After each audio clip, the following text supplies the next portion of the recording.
Welcome back, guys, to another live stream. My name's Mike, aka Decimal Punked, and we are in. What are we in? Unreal. Unreal 5.5.4. But this is a Blender stream. The reason we're in Unreal is this is the group project, and what I'm modelling is for the next level of this group project. So I wanted to show you guys the dungeon, the medieval level that we've done. And the reason why I also have this open is so that I can just double check how long the world is, so I can try and make sure that the World War I terrain kind of plays for around the same length of time.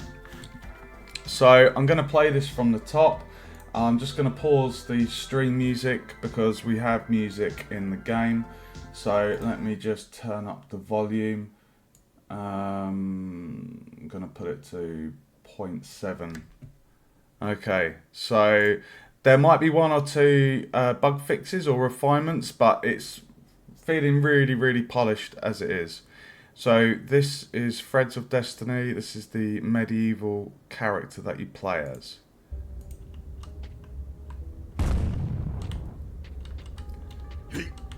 Okay, so you start off in this dungeon, and you have to escape through the castle. Getting past the guards, you've got archers.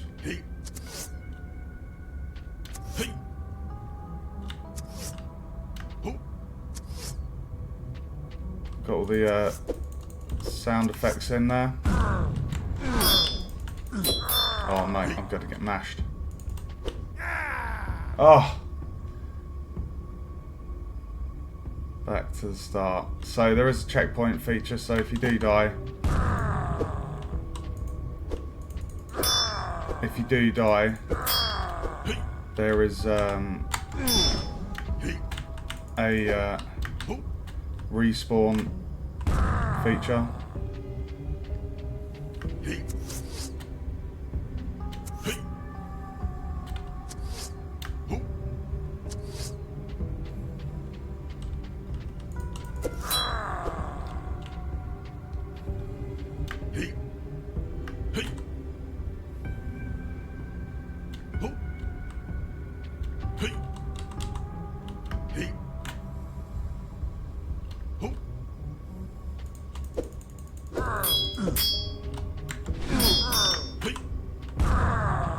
Oh, ghost. Alright, checkpoints here. And we've got the big dude. That's some Ornstein and Schmau action. Programmers need to just fix the arrows because they've got like a solid box on there, so yeah, really happy with this. Like, he got like the sound attenuation for the archers, so when they fire the arrows and stuff, you can, the sound effect of Source is so good for the arrows. And we've got a modulator on there as well, so the sound so the sound changes. I know some of the AI needs a little bit of polishing.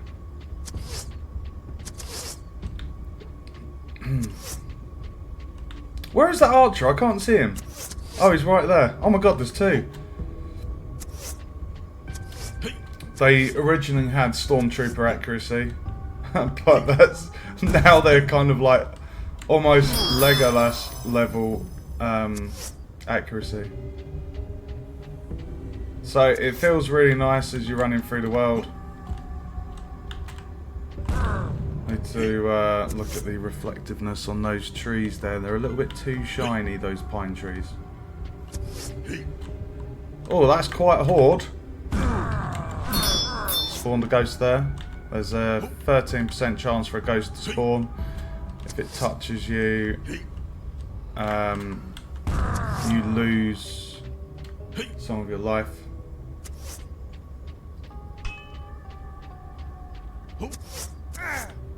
And at the moment, for some reason, we can't damage the archers. And there is another big guy. I don't quite know what's going on with the... There is another big guy that's meant to be here.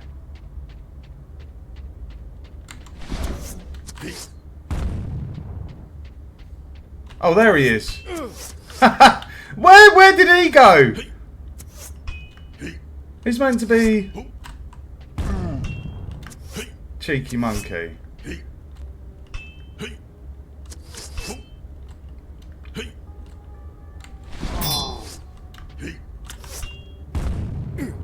Completely missed him there. Okay.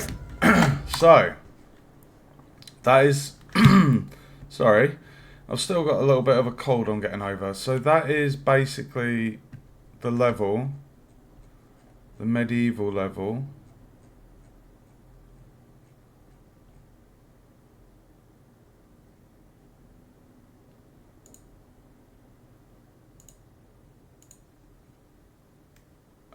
As you can see, sorry, I've not got much desk space because I've got the graphics tablet up.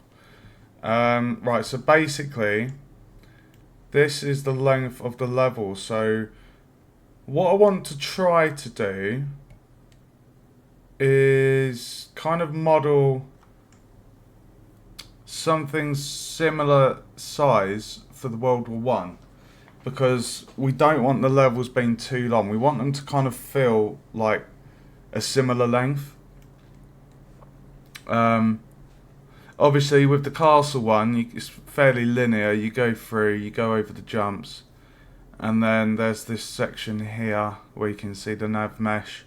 We go right, up, left, up, right. So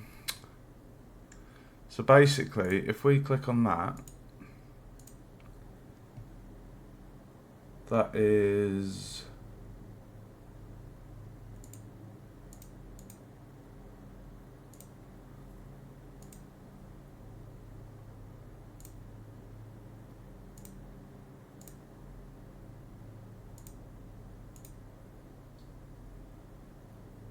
Right, so if we have, so the player start is basically over there.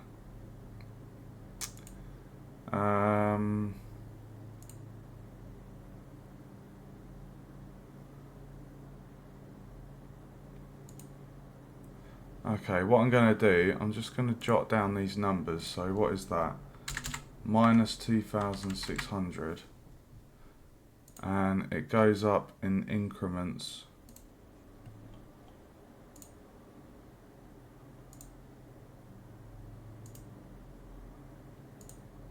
of 400 because they're 400 by 400.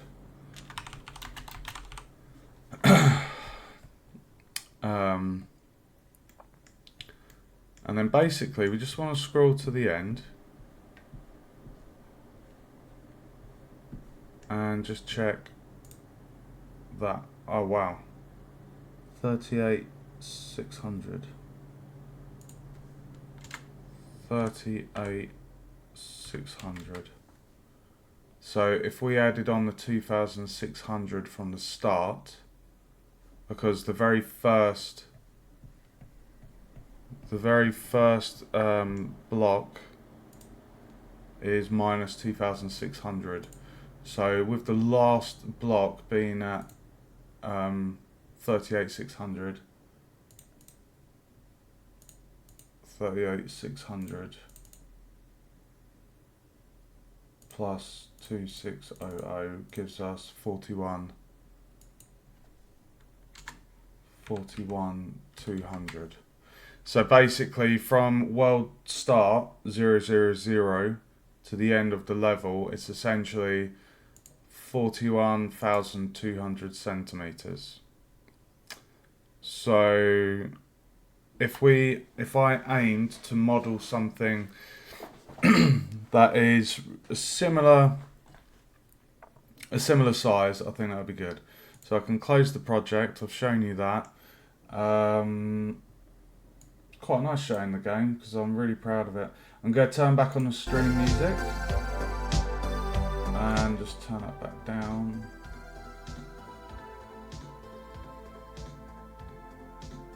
There we we go. So you should be able to hear me, guys. If I'm too quiet, just let me know. Right, so what do I need to do? I need to get up the image.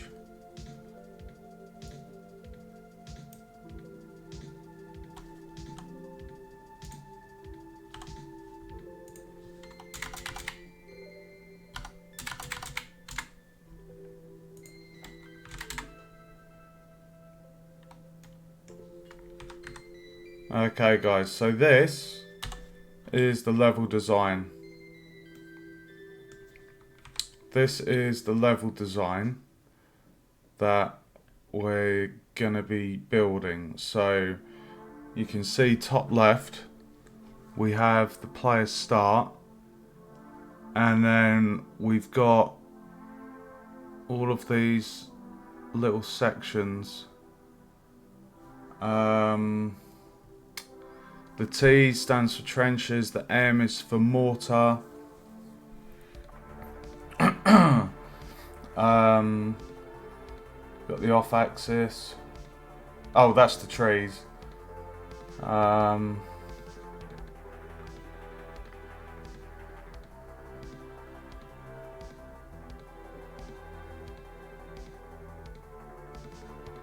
I'm wondering if the first thing I should do is to just do a quick block out, because what I need to do when I'm modelling the terrain,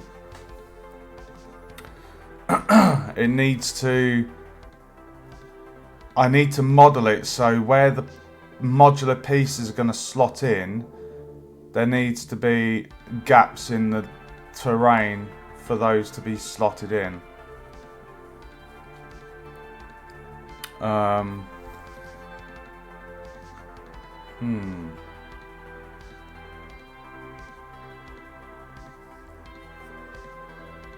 So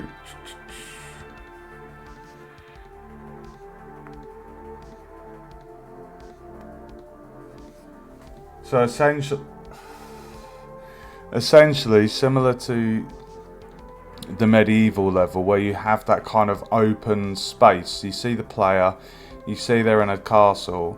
We're going to have the same thing for the World War One, except it's all outside, and the only bits where you don't see the outside, or sorry, where you go underground is the bunkers. And there's 2 bunkers. So let's try and think here for a second.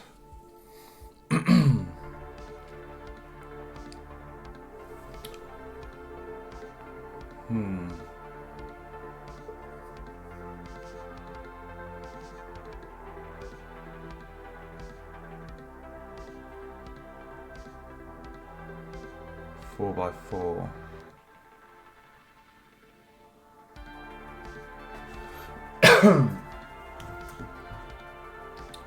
Right.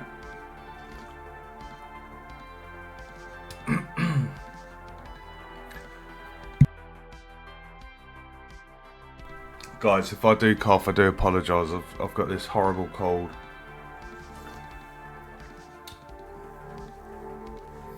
I just need to quickly check my Discord because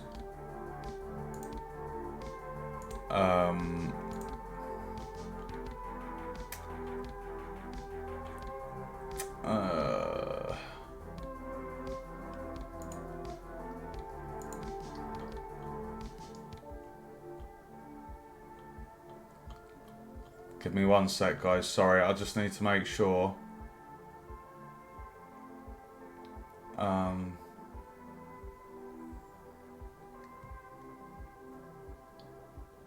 4x2.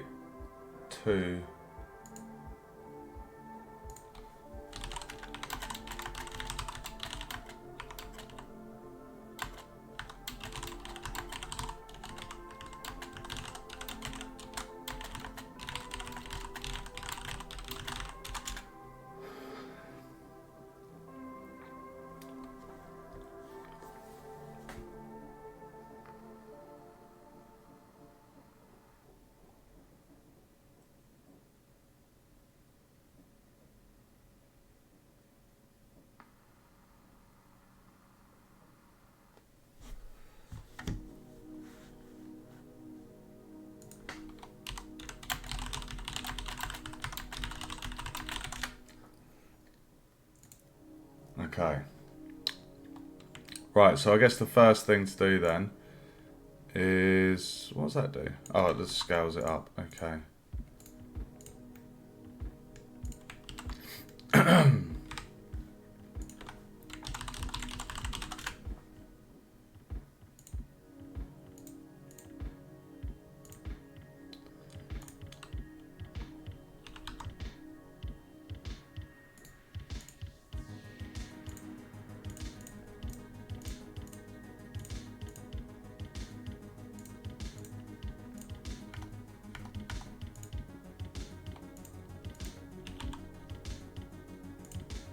Right, so if that's world origin, right,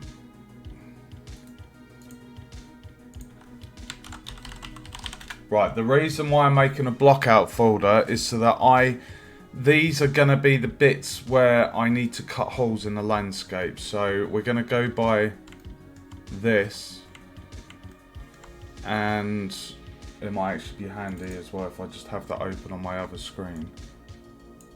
Okay. So we're going to what is the scale of that? 2 by 2. So if we make that if we just bring it up there.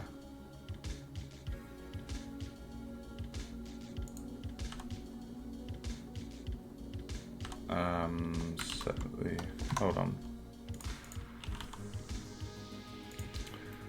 Set the origin to 3D cursor. So this cube needs to be 4 by 4.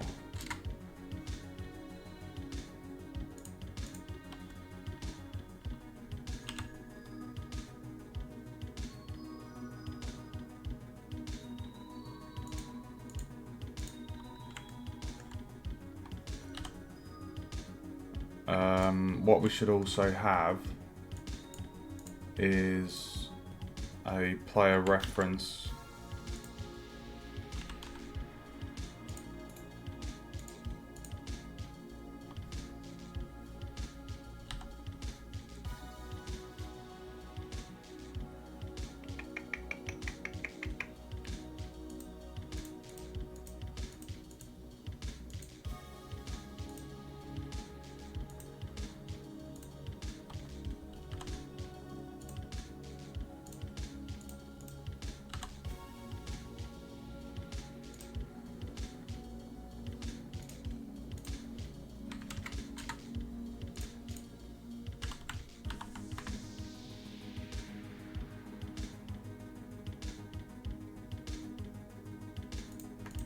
Okay, so that's the player reference.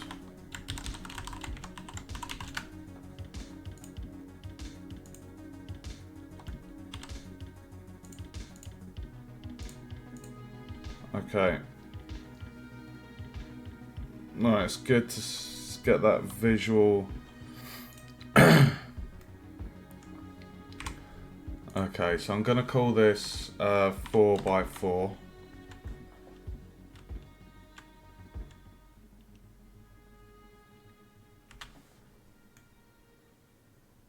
So that's 4 by 4. Okay.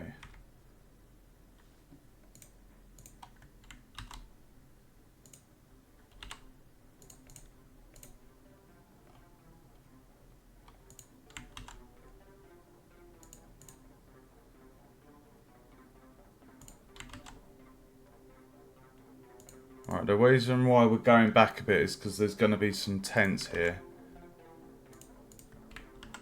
It's going to be getting intense.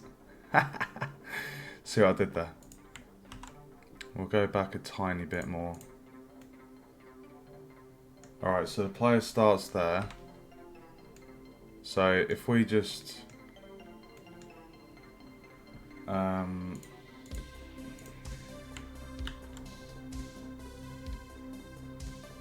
I do actually have a tent.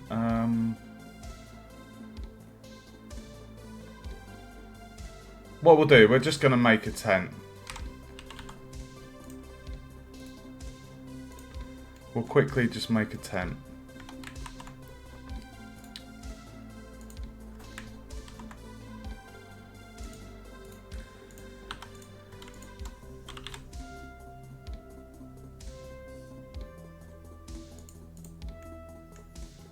There we go. Little tent. Love it.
There we go.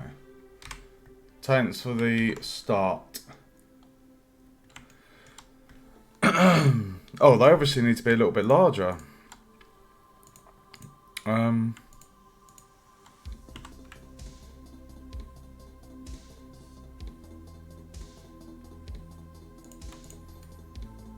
Yeah, because of the player scale.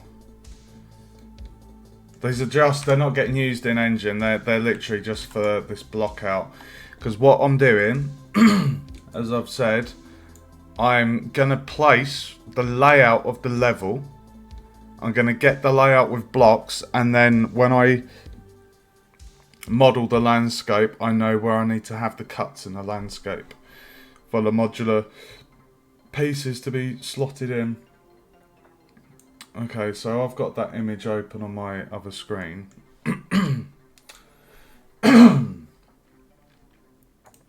Right, so if the player starts there, we'll have another block. And basically, this one, you're going to want to have...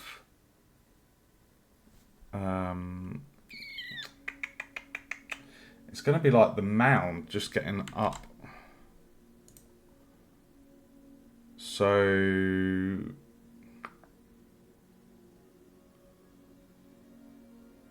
just trying to think if we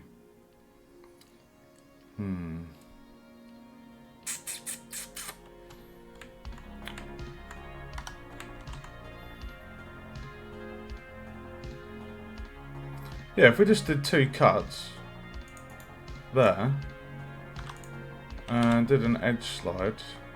Ooh.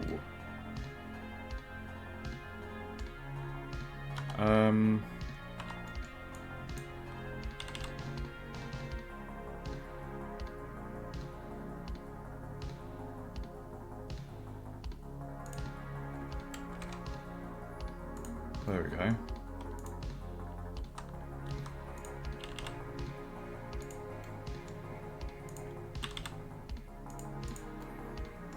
There we go. Perfect. So this will be... So what's the height on that? 780. Why did I just say 780? Sorry, 280. So that's the player height. So if that was any higher...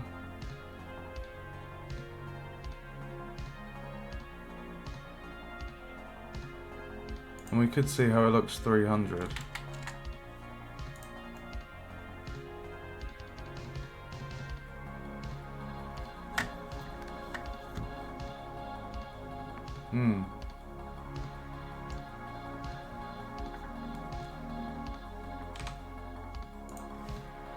Okay. So a 400 That's still the 400 by 400, but it's 300 height. So that's basically this start there.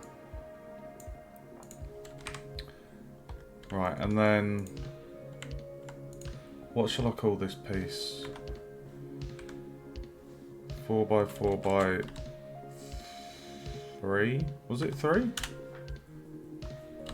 4 by 4 by 3. I'm gonna call it entrance. Okay.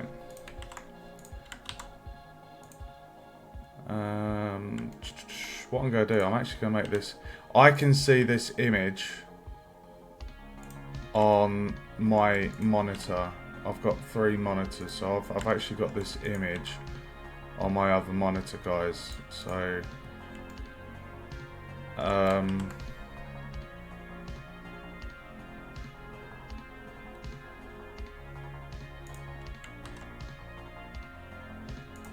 right, so the first trench is going to be here.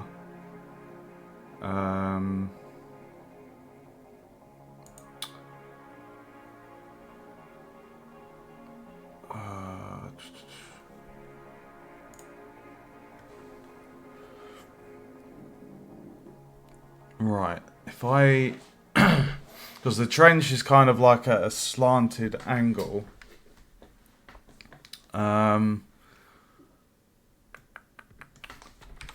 So if I just model the piece quickly,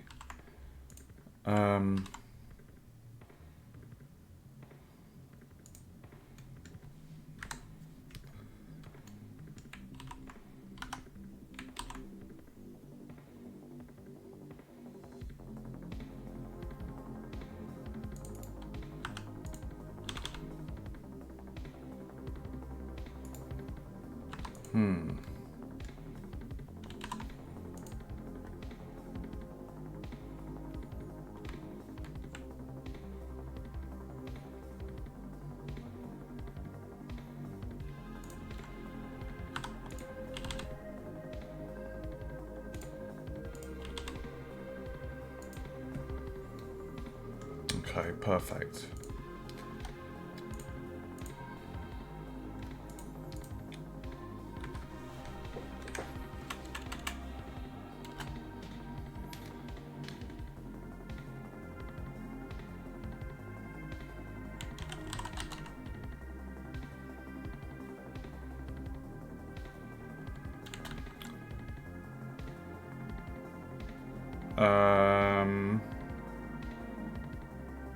I'm gonna call it trench V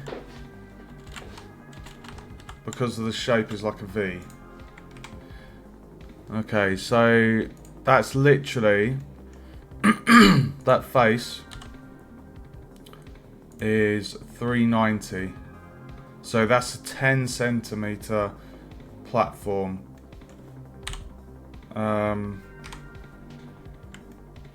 Okay, so we've got the first one, and then there's a couple more, so there's 2 more.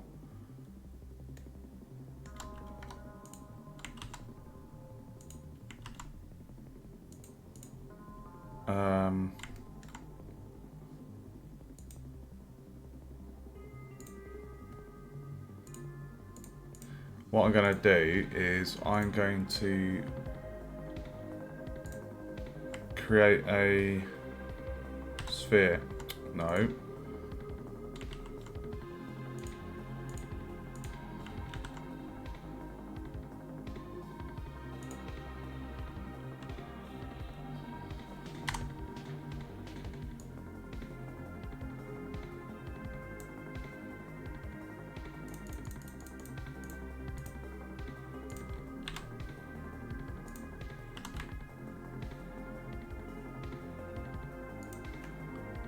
So that is the first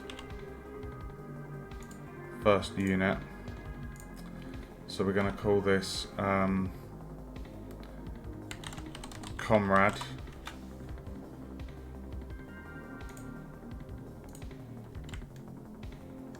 And then we're going to have another trench there.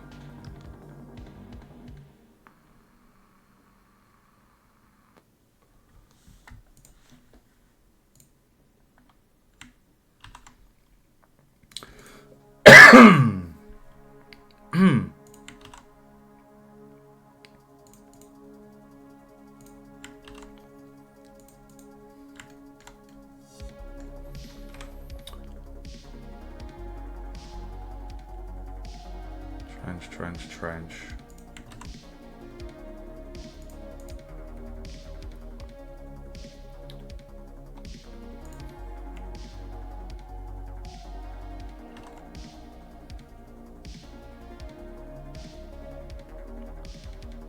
Okay, this next bit is going to be interesting.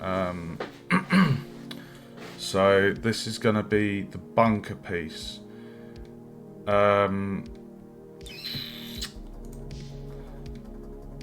So what I'm going to do, I'm going to put that there, and then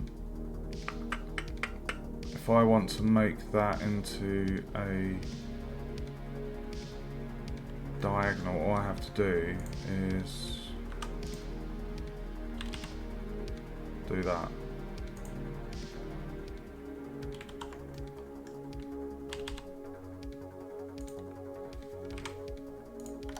Okay, so I'm going to call this 4x4 slope.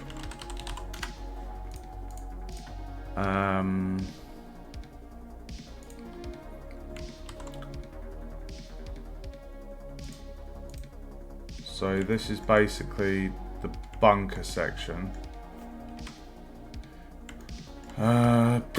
What's the coordinates on that at the minute? 5,400, okay.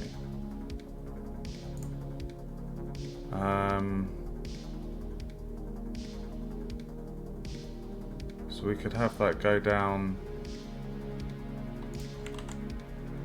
maybe 3 bits. And then if we just borrowed that bit, and then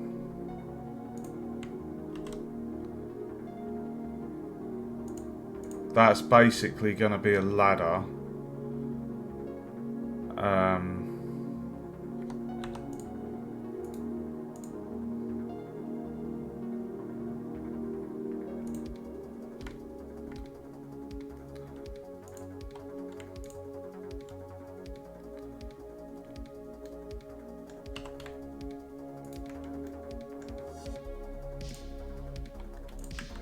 I don't know why I did that, to be honest.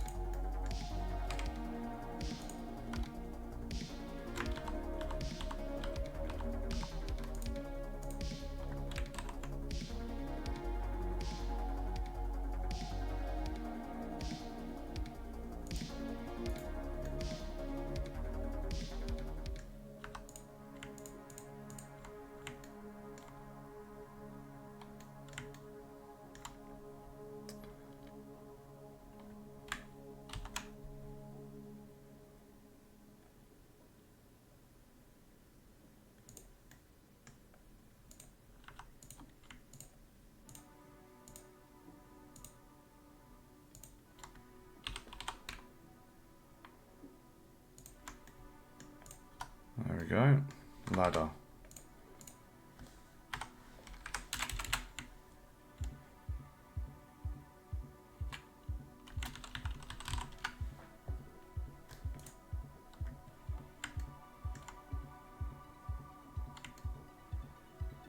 Right, so looking at the level design,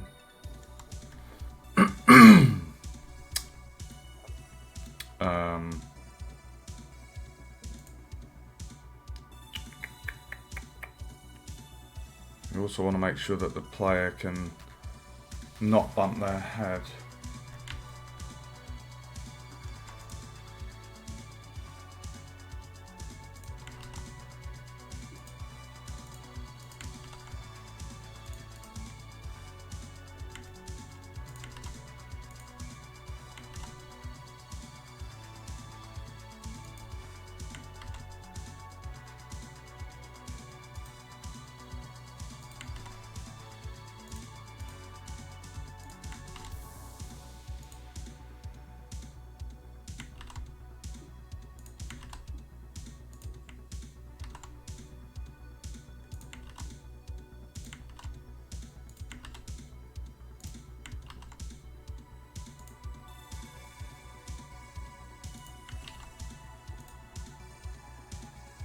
Oh, bugger. I should have put the pivot point on the...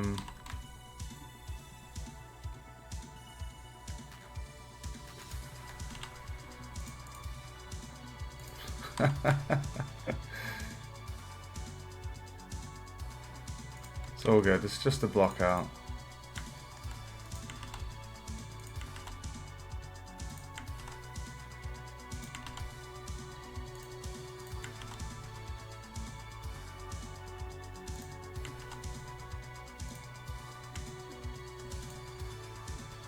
Okay, so that gap here,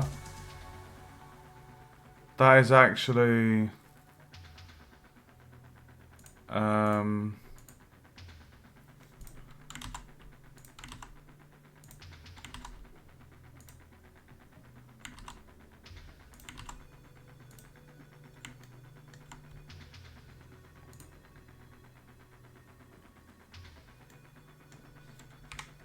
okay.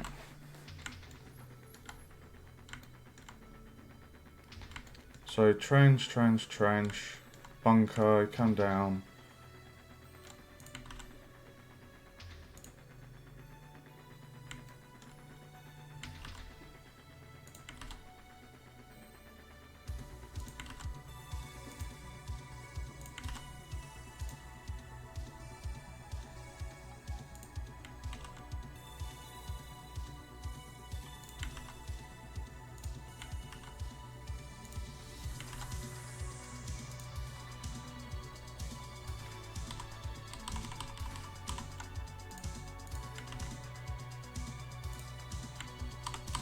I forgot about the shift R.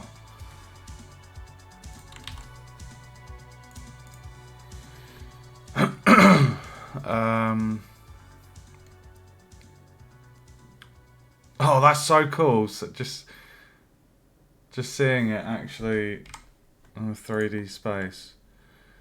So yeah, coming from the above ground to the underground, it makes you realise how much of the space surrounding the player's viewable screen space that we need to be aware of so that we don't have them seeing outside of the world. Okay.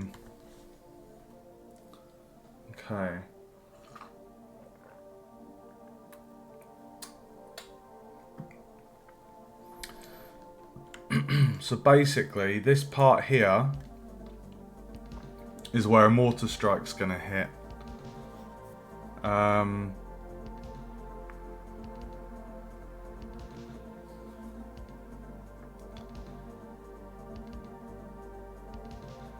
It's going to be a little bit tricky.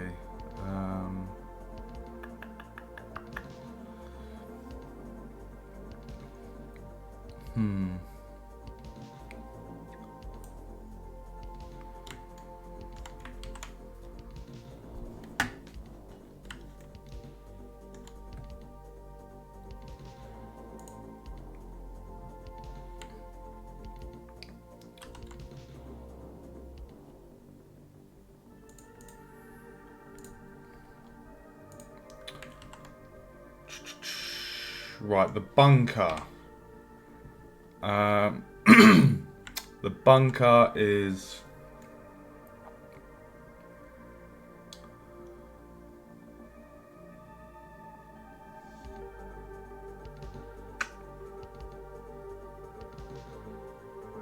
Okay, so if the bunker door's there, you wouldn't go straight down into... Oh, if we have the door... No, would you have the door right there? It feels like we need another bit just before it.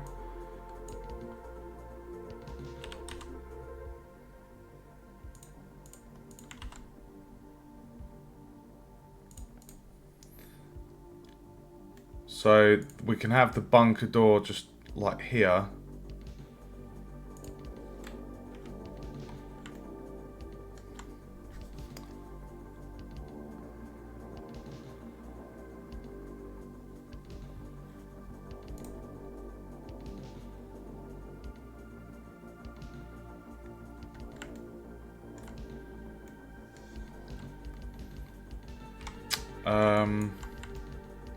God, I'm just trying to think.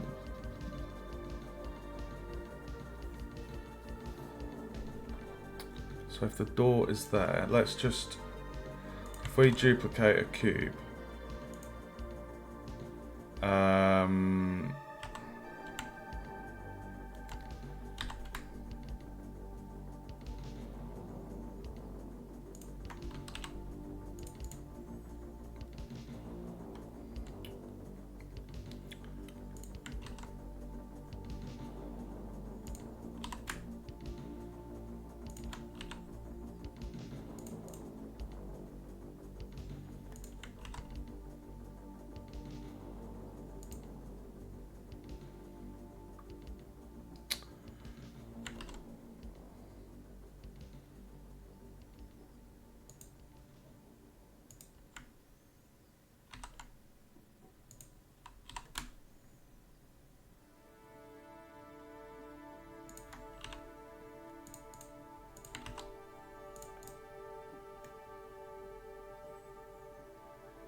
yeah, so if that's the bunker entrance, and then you go down, the idea is this part of the bunker, whilst you're down there, when you revive this little dude, when you revive him, there'll be a trigger box on him. And that trigger box will trigger an in-game event or a one-time instance where a bomb basically hits this bunker right here and it will fracture this part, so then this bit will be blocked and the player will only be able to jump out that way, and they should be able to make that jump. They should be able to make that, because we've got the mantling feature. So what I'm going to do, I'm just going to quickly model a mortar.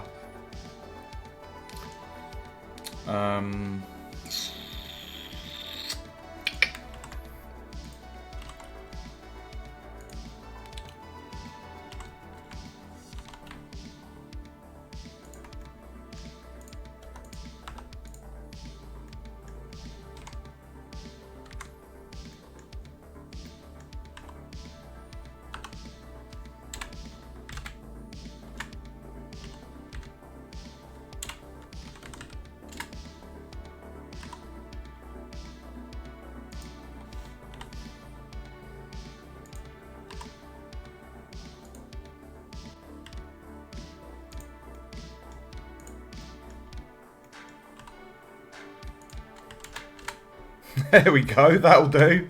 That'll do for a mortar strike. Brilliant. I love it.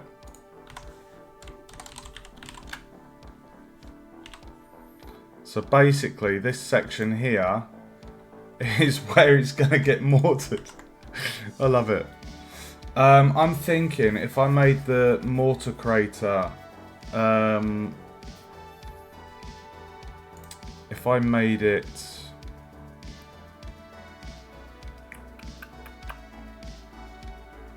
two by two, so if I just did that and then moved that along,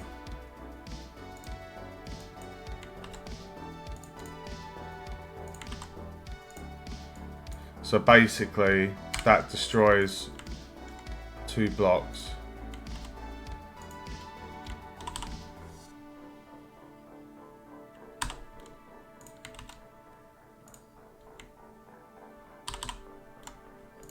Need another little dude. I'll put him just there. Okay, how are we getting on with the level design? So we are up to this section here. So now we need another mortar strike.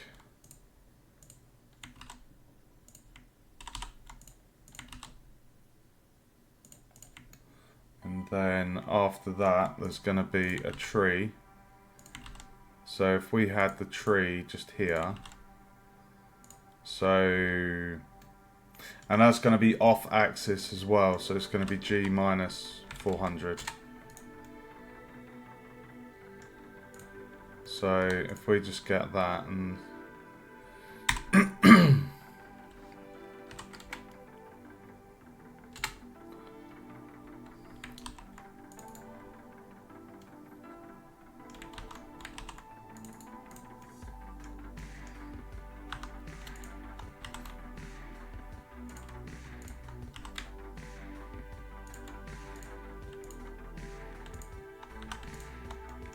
why is that not letting me?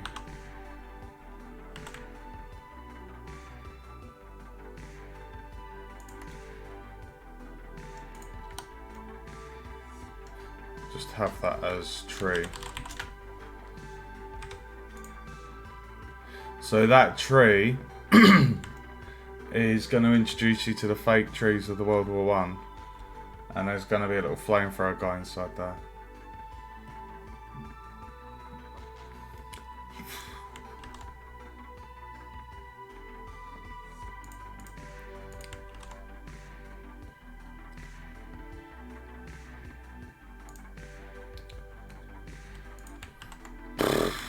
Okay.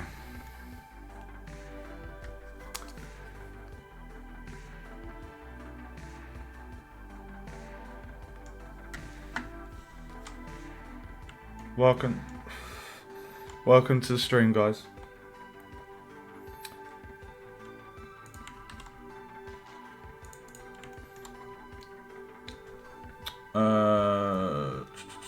Right, so this next bit, if we just look at the level design, so this bit here, right here, it's going to be a longer bit of trench. So we've got some bits that the artists are modelling. So that's basically one that's about 3 wide, so it's about 12 meters space. So oh, I remember. Right, so if I duplicate that, put that there,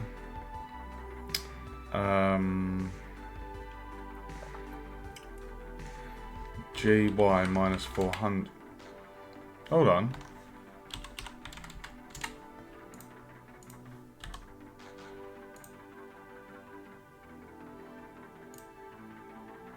Oh, it's the plus axis. Okay.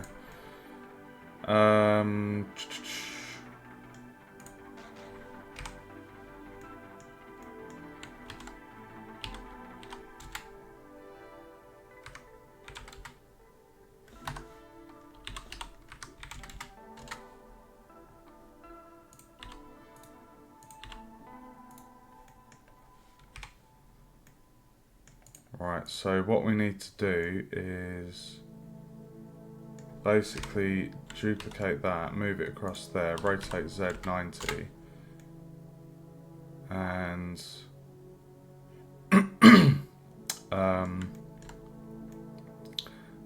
it's essentially going to be a corner section.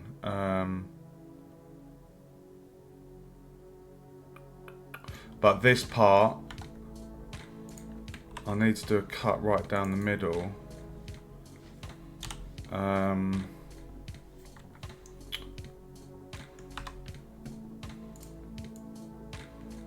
Get rid of that.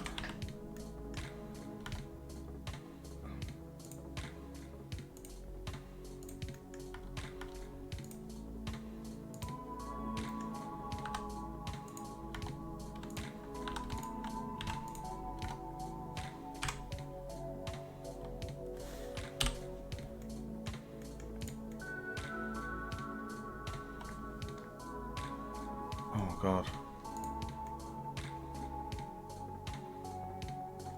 Right, so that needs to... Actually, what we would do with that is you just bring that out. Why is that not...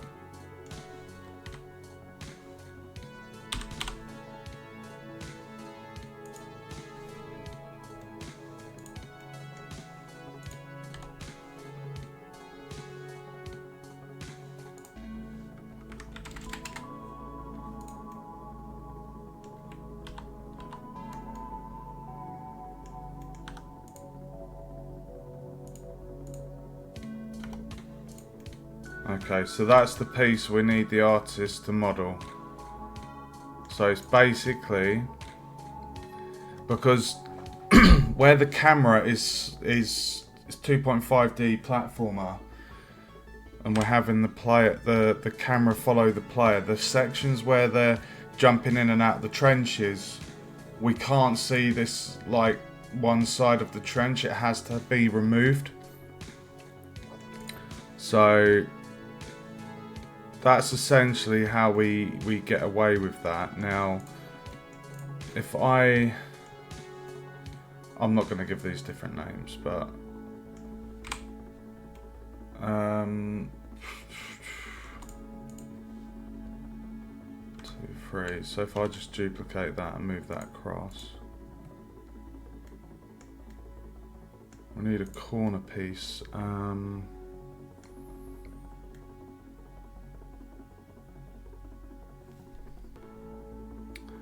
Oh my god.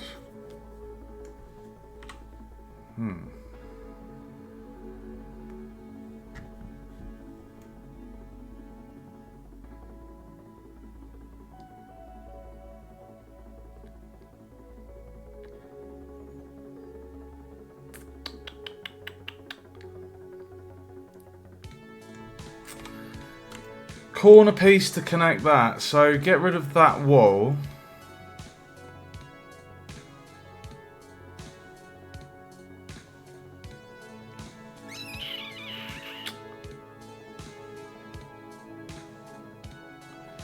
It's almost like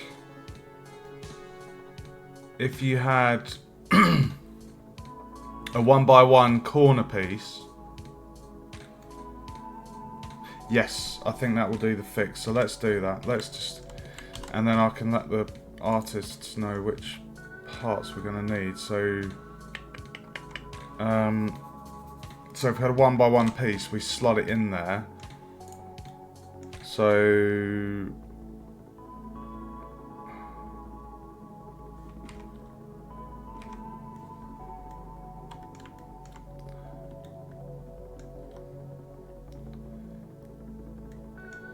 we basically need to get that, bring that down. Actually, we can just get rid of that altogether.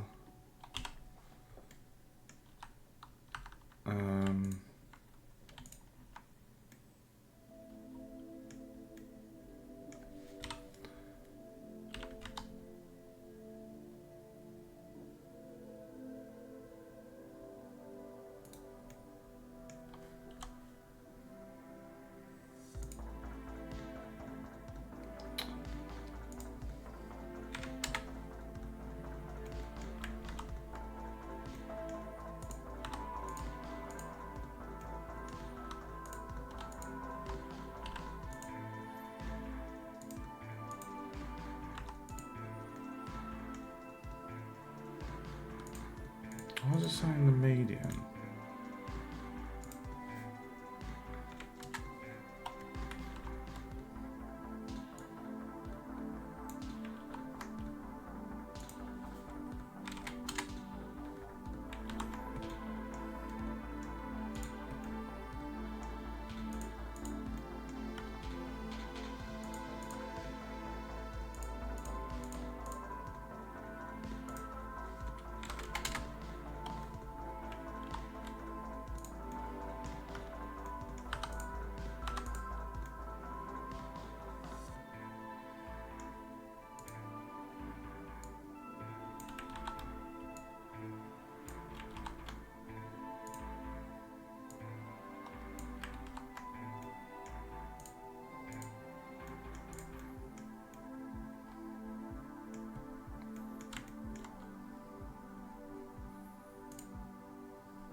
Yeah, so if we had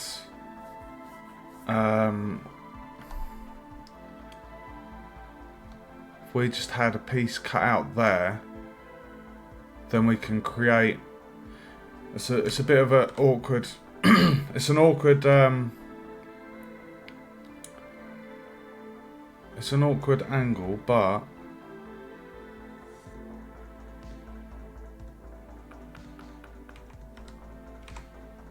I'm gonna try and do.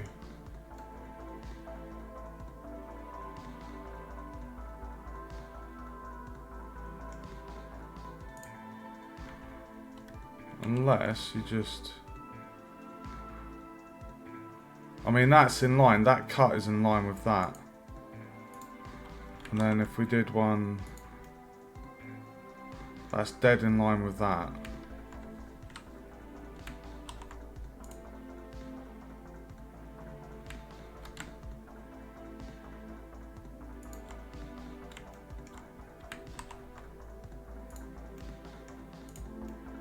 And then if we just move this G on the Y, so that is in line with that.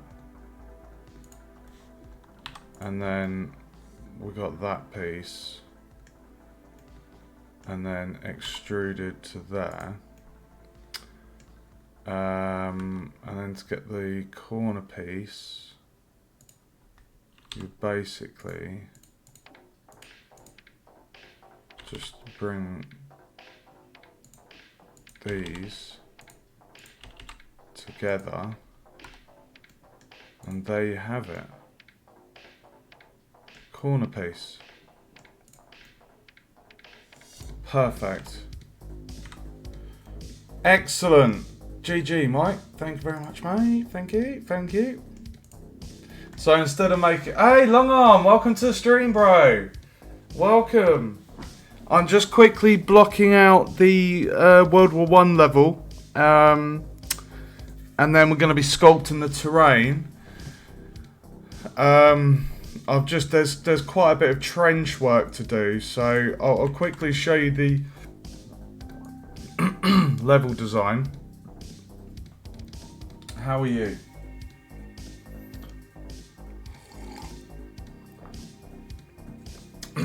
So this is the second level to our group game at university. So it's yeah, it's pretty full on. But this is the layout. No, not a skate park. This is World War One, no man's land. So we've got bunkers, trenches, mortar, shelled areas. And then like enemy headquarter place. Just loads of nooks and crannies basically. It's going to be a lot of fun.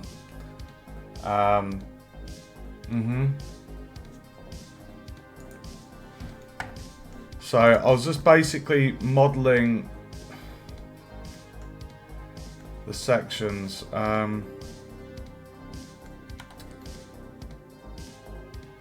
Yeah, as you can see. I can also send these across to the artists to say, like, this is the bits we need. And the reason why I'm doing this first, before I start modelling the terrain, is because I need to know exactly where my terrain's going, where am I going to have to cut out sections for these trenches in the terrain. So it's all super important. There is method behind the madness. And these things are the mortar rounds. To signify I need to sculpt a crater. War never changes.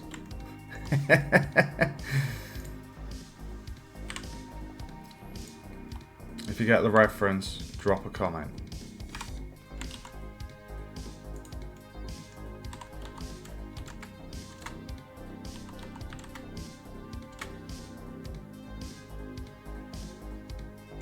Okay, so basically for that piece,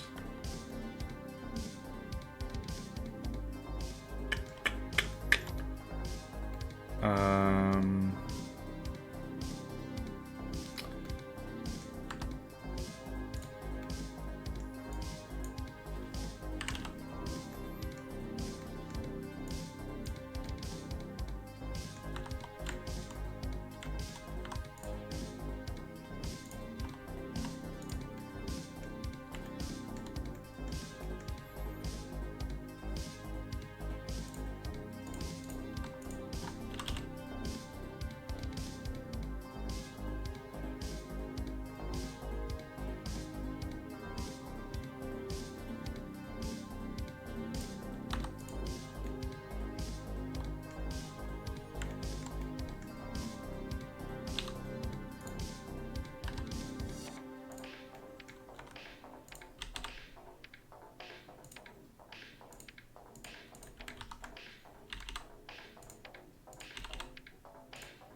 okay.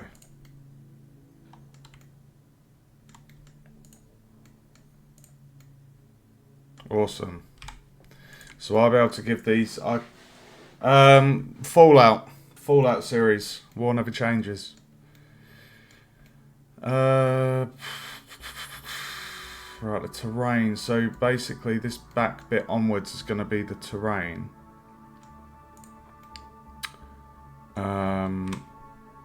Let's get back the level design. So, and I've got enemy position there. So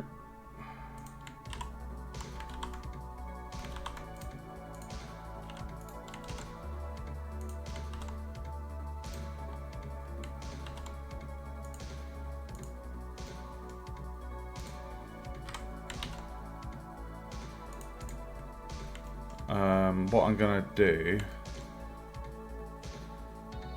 is I'm gonna... Oh, apparently there's one to rescue in that trench.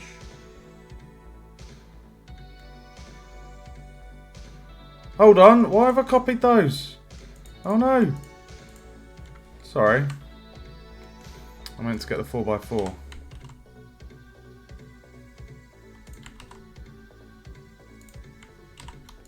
There we go. Right, so the enemy's going to be up there. We need to put a little man down there. So you rescue a person in that trench. And then we were going to just borrow this. And what we can do, if we rename this as enemy, we can just literally just bring this down.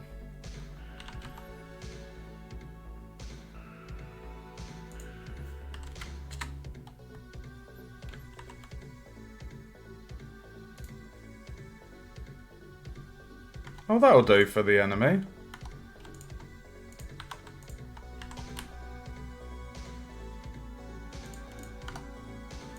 There we go.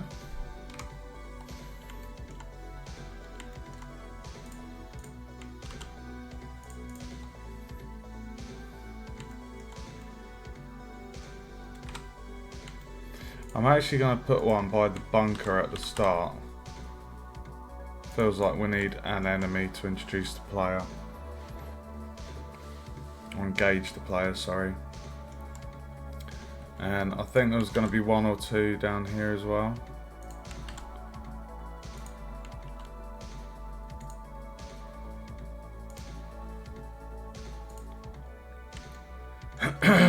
Okay.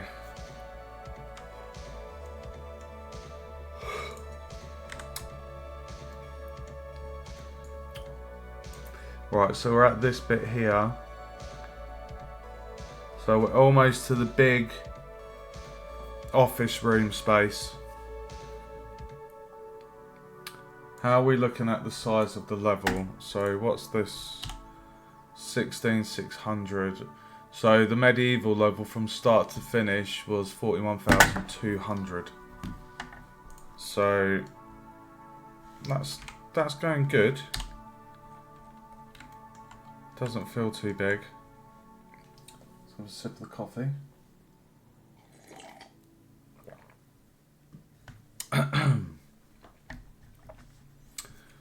Right, so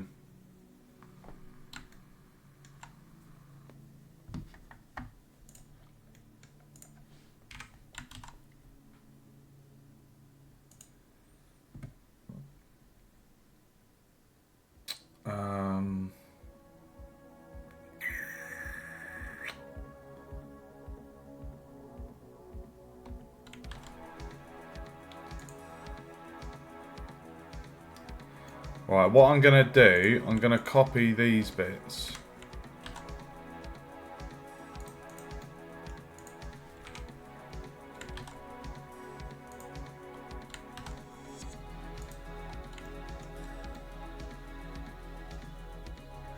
So that one's 2 wide, that one's 3 wide.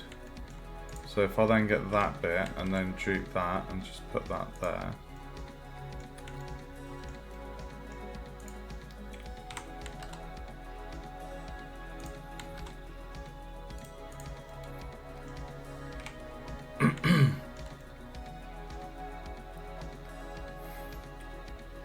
And we're going to have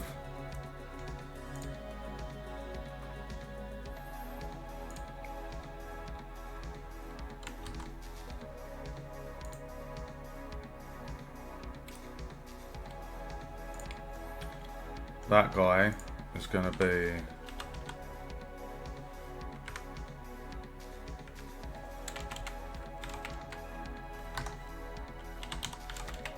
there. He's the flame guy. So you get introduced to one flame for a guy in the tree, and then you've got this one.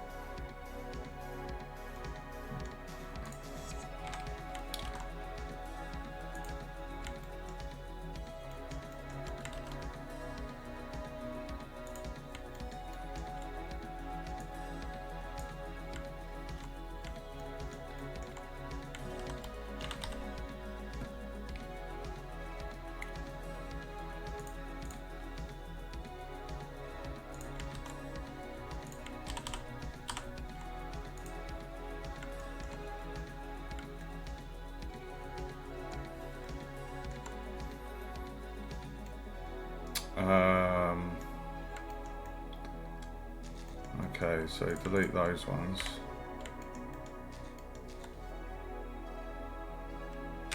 What I'm going to do, I'm actually going to pinch these bits.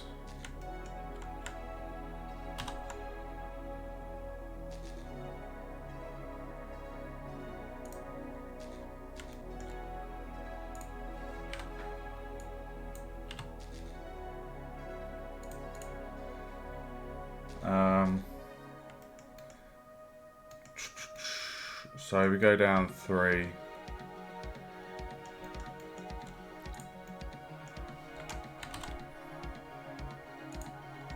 I know this isn't really modelling. We're blocking out in Blender, but we will be doing the terrain as soon as I've blocked this out. Because like I say, I need to know where I'm cutting into my terrain. We don't want anything overlapping.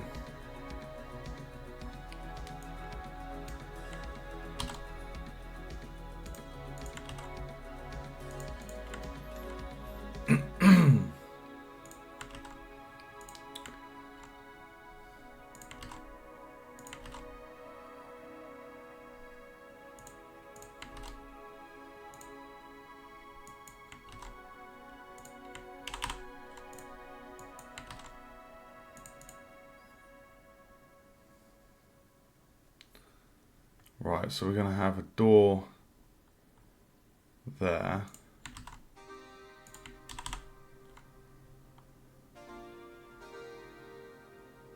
If that's the player, they should have jump height, so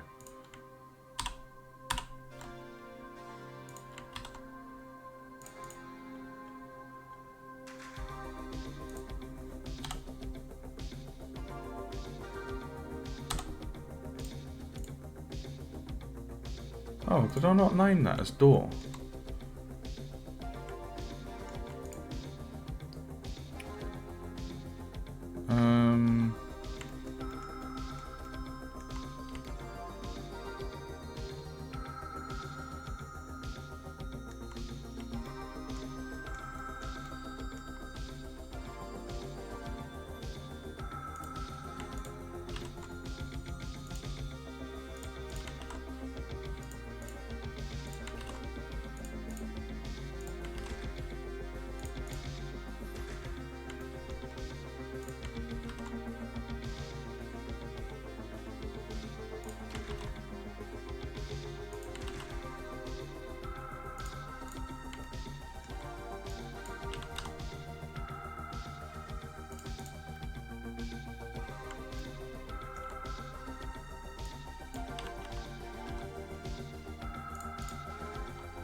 Right, so then there's going to be a corridor wall.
So that bit is where there's going to be a dirty little fire guy.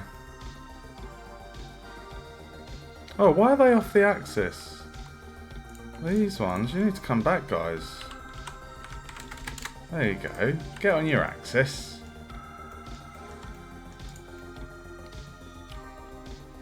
Okay.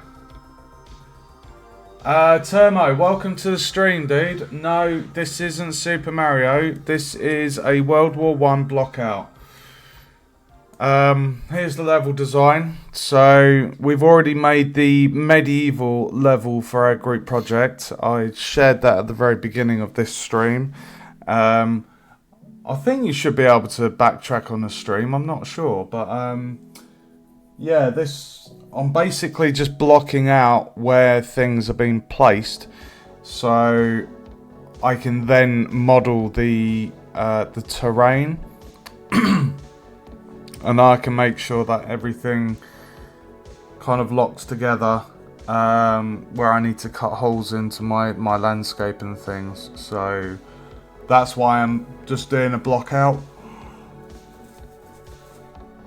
And also I can send it across to the artist and say, look, we need this piece, this piece, this piece, because up here in the trenches I had to create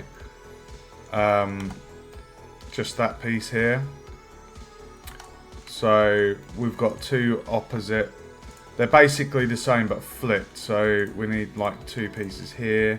The scale's perfect. This 4x4 as well, so you see 4x4x4 with a 10, I think that's 10 centimeter lip on it. So yeah, and it's actually really nice. I mean, if we were to do a tilde, why did I just do shift tab? Sorry. If I do shift tilde, I should be able to play the game.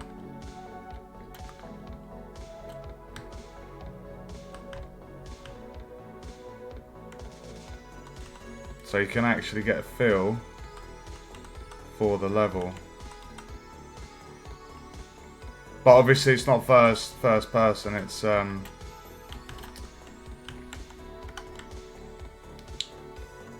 you get an idea for the scale.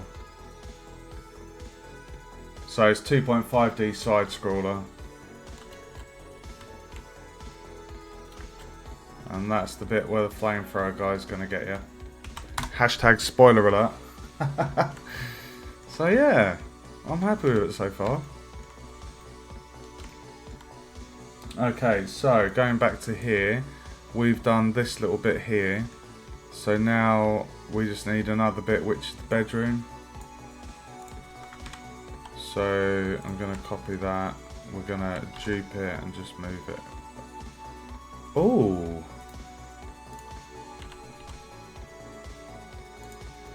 Sorry, the snapping was off for some reason.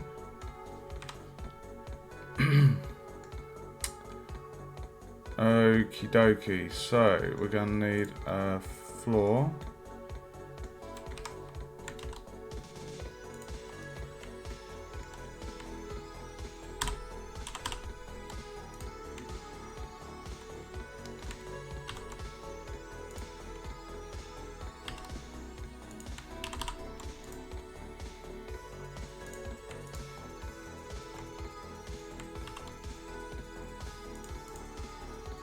I feel that's a good size.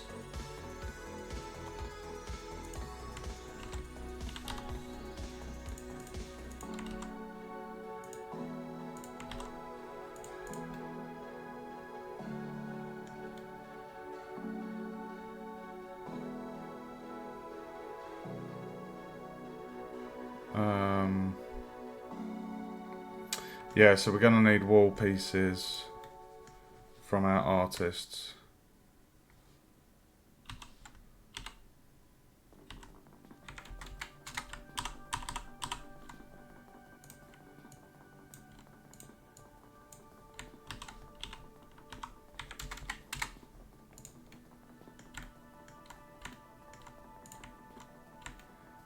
That's 4x4, so 1.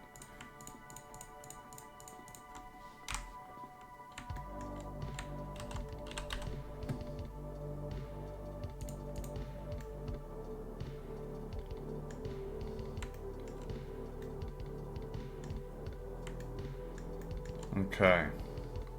Is that bedroom big enough? I feel like the bedroom should be a little bit bigger.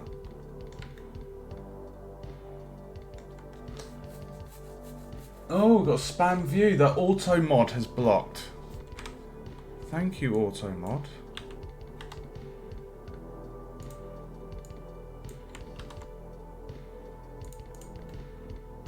I do miss the spam comments. Right, so this is basically going to be the bunker bed space. I'm thinking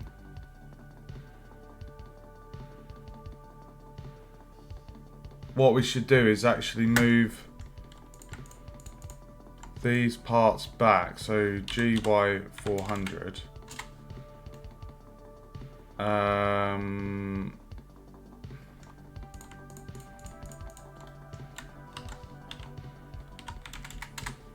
And then we can have the bunk beds on off there.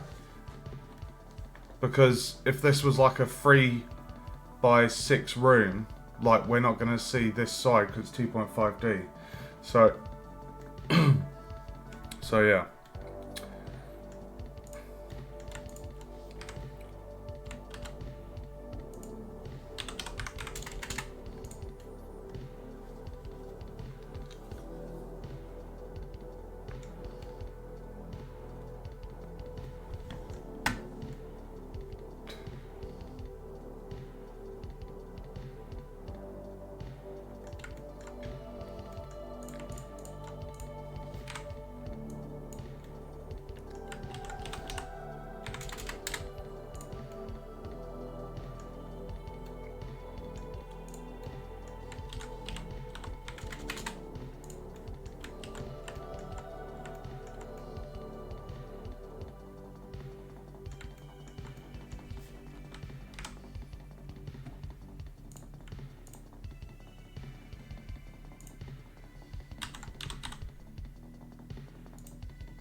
Okay.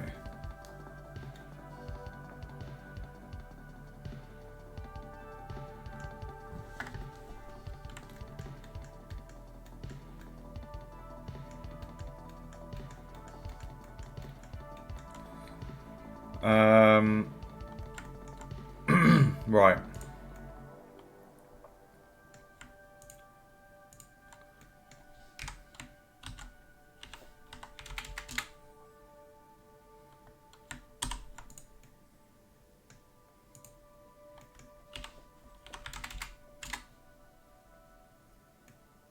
I'm gonna need the ladder. Where's the ladder? There we go.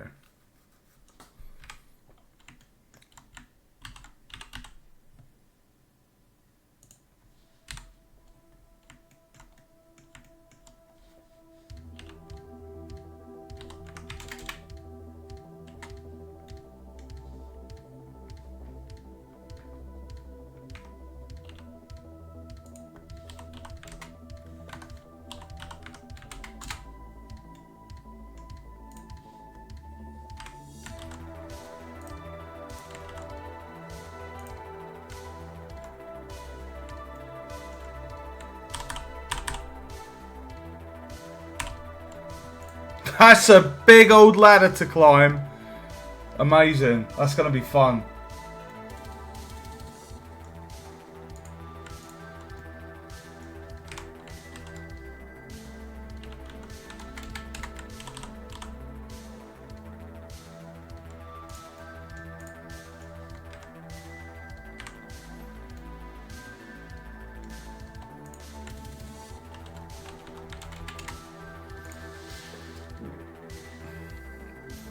And then this is basically the part of the tree where the player basically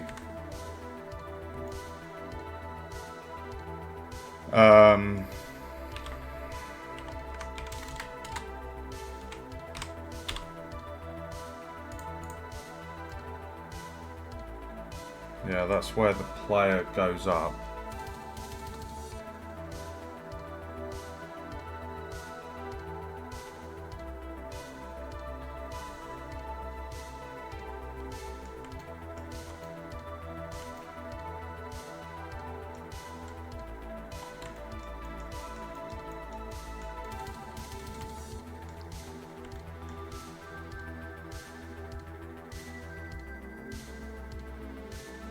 Why am I getting hungry?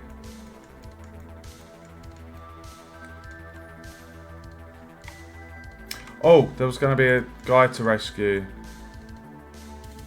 Boop.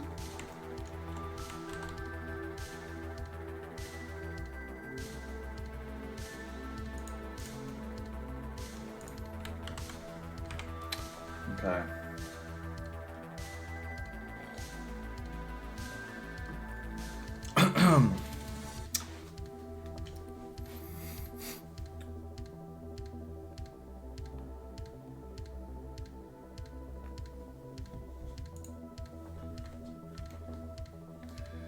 So the tree is there.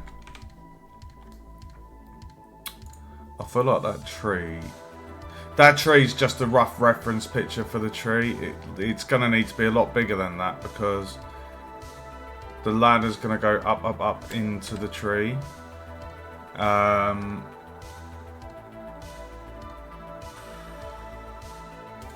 So the artists are going to have like one solid version of the tree and then one version where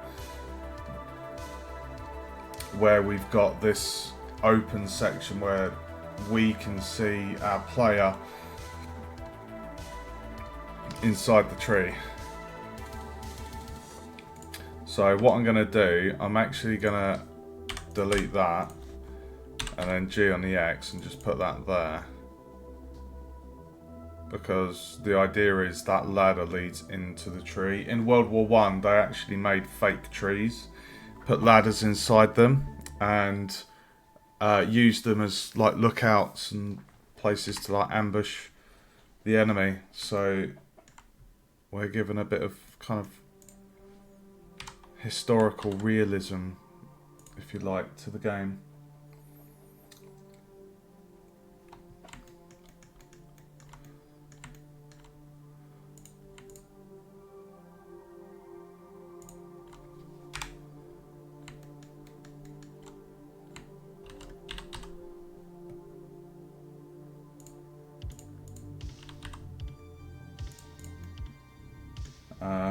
Right, another guy to rescue up there.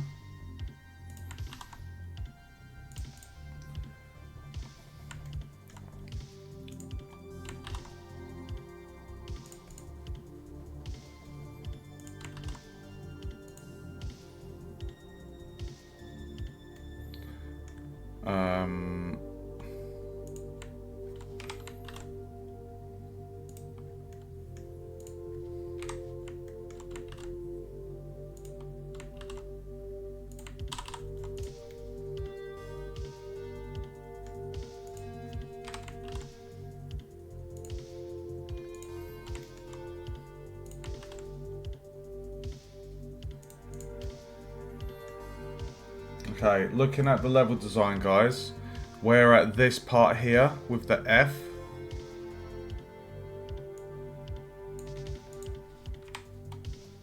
So, how are we doing on the space? Oh my god! Woohoo! Right, so the medieval level was 41,200 from, you know, world location, game start 000 to the very end of the level, 41,200. We are at 37,000. So, I mean, that feels like it's going to be a fun level. Like, there's trenches, there's underground, 2 underground parts.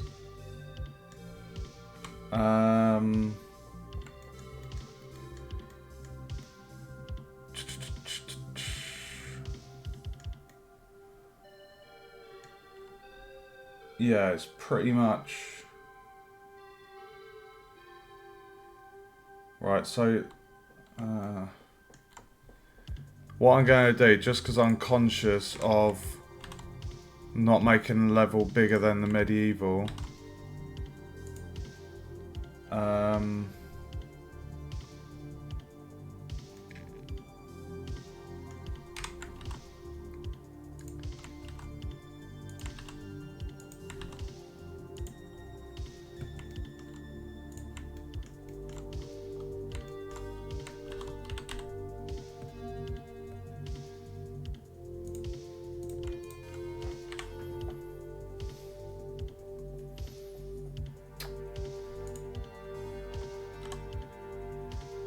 Okay,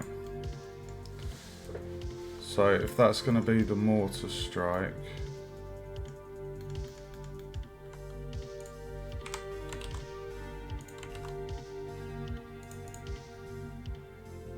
and then the location. So welcome to the stream, Awen. So at the beginning of this stream, I showed the medieval level for Threads of Destiny. I showed that at the very beginning of the stream because this stream is related to that project. And also, I wanted to check from the beginning of the level to the end of the level how long it was in length, so that I could try and make sure that this level was a similar scale, and we want to make sure that the length of these levels is kind of, you know, a similar length. One shouldn't take longer to complete than the other. So we're basically 41,200 on the X is kind of what we want to aim for. And if I just show you, that's that. If I show you the level design, so you can see at the moment over here there's a little dude in the trench, that's the flamethrower guy, and then this is the mortar, which is this point on the right hand side here. And then it continues down the bottom there. So you've got like a fog screen, you've got a guide to rescue. So basically I can trim it down a little bit.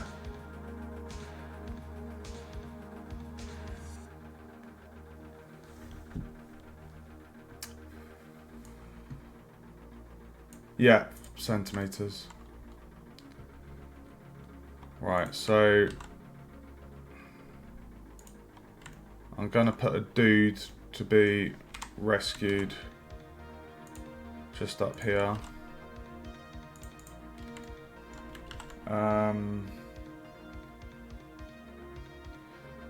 Oh, it looks like we're gonna have another mortar round. Jesus. Do you like the little mortar I quickly modelled? It's like a nuke. The fat boy.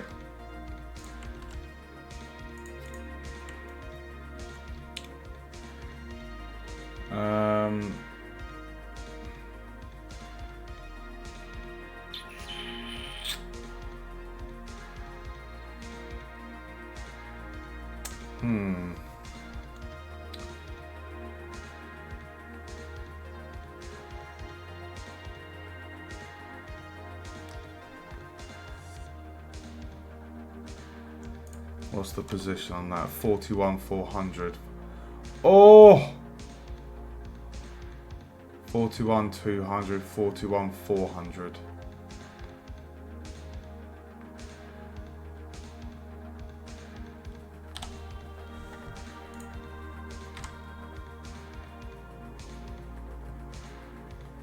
Okay, I'll tell you what I'm gonna do. I'm just gonna trim that one down. And I'm just going to stick some trenches in.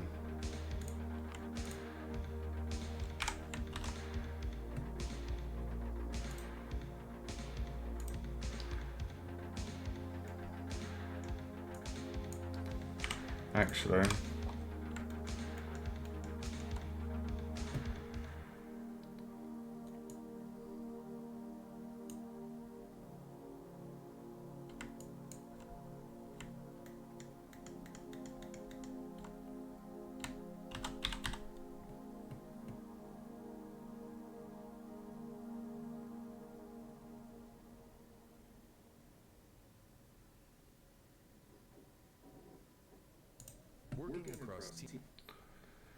oh, thanks YouTube for the advert.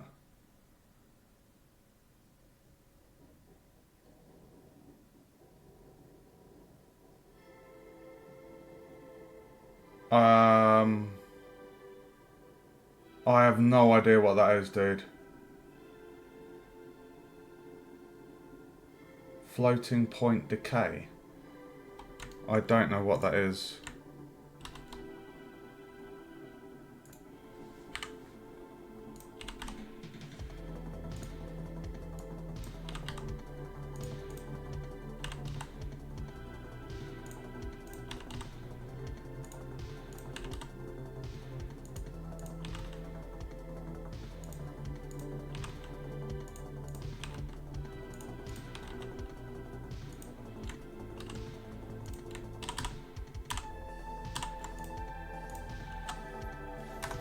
Okay, it's 40, oh my god. Right, 45,000 centimetres. The medieval was 41,200. This is a little bit longer, but it's going to be fairly linear compared to the medieval. I mean, the medieval is linear, but it had a few nooks and crannies.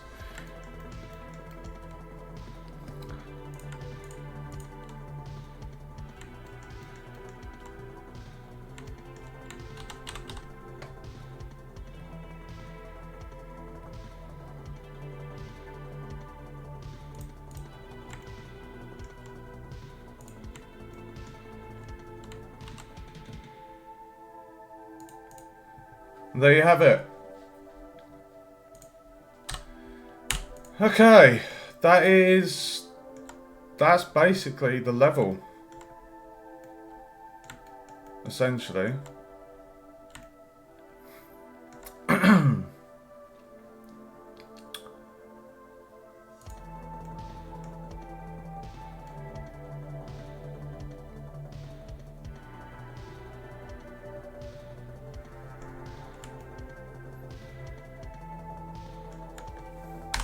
just going to send a picture to the group, guys. Give me 1 second. Oh no, have I just... Oh. What's floating point decay then, Awen?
Okay.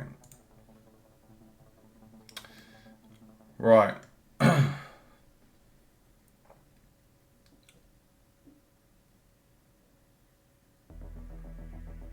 The further you go, what, on the location from World Origin?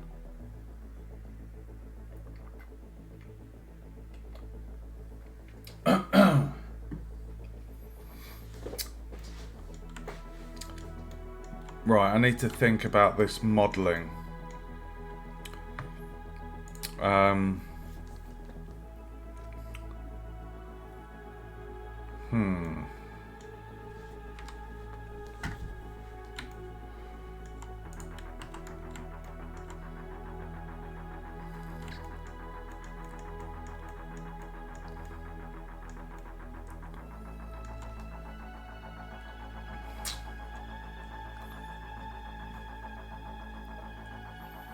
Oh, we're nowhere near that. We're, like I say, 45,000 there. So that's literally the end of the level.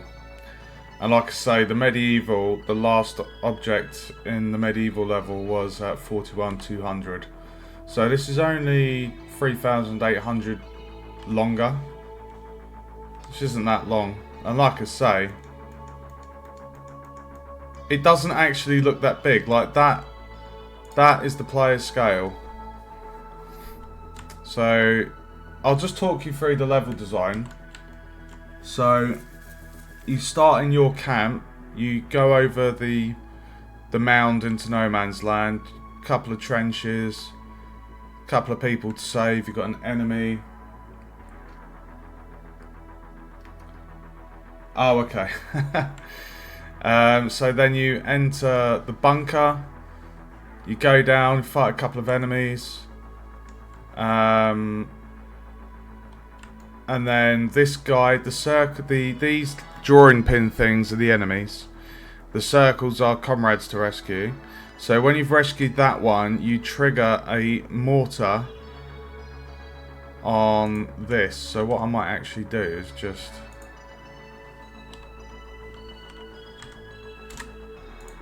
do that. Because that's what happens.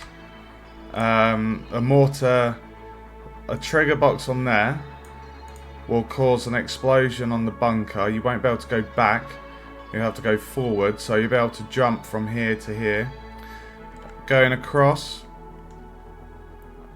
And you have a couple of mortar areas to avoid. A guy to rescue in the middle. And this is the first introduction to the fake trees that will have a flamethrower guy in it. So he will be lurking for you.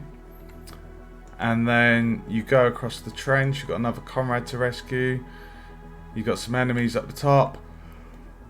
It might be nicer if I do it in that perspective, to be honest. So then kill the enemies in another trench, up into another trench. Flamethrower guy. You got another bunker.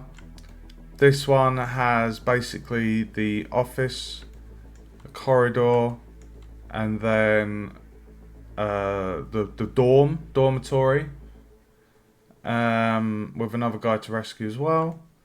And then you escape there, and you go up a ladder that leads into the fake tree, and then you jump over this side. Another guy to rescue. Hop out, flamethrower guy. Dodge a mortar round. Rescue another guy. A couple more trenches, and then you're in the enemy camp. And you've got to kill the lieutenant, and he will drop the relic.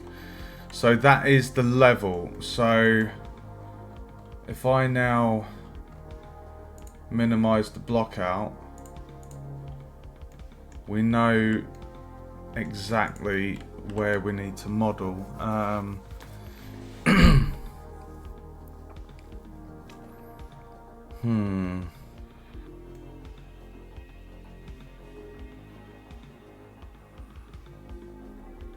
Just trying to think of this, because the artists are going to need to make the bunker. I know they've already made the modular pieces for the trench.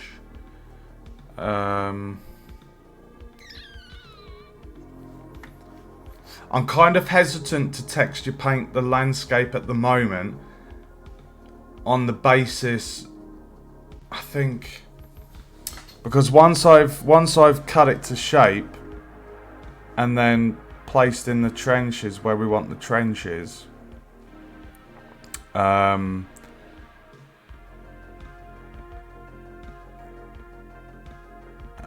it's like you don't want any changes after that point. Like once I've started modeling, that should be it, because the problem you'd have is,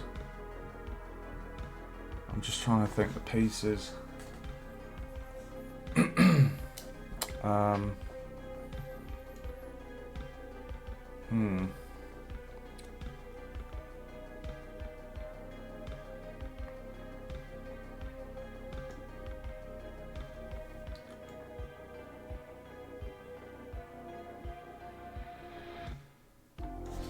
Tell you what I'm gonna do.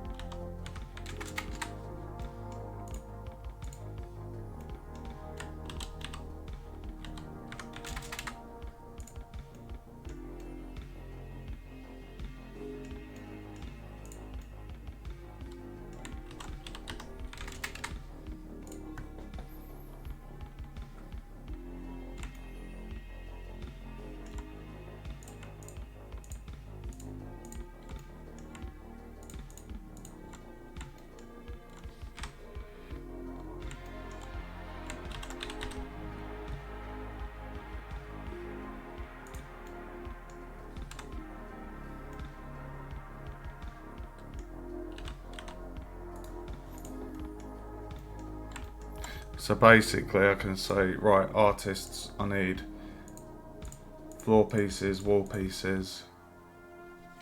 I need to know what I'm not modeling.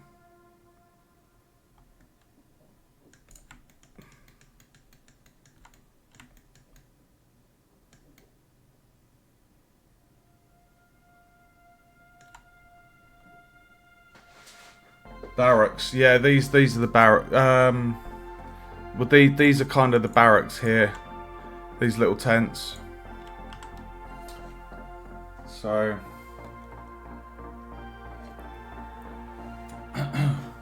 I've offered to model the terrain for this level. I'm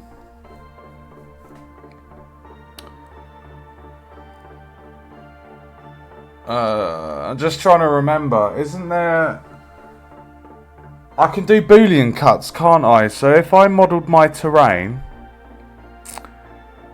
and then say there was a section where I wanted to put some trench in, I would just put a cube, 4x4 cube, into position, like into the part of my terrain, and then you would just do a Boolean cut, wouldn't you?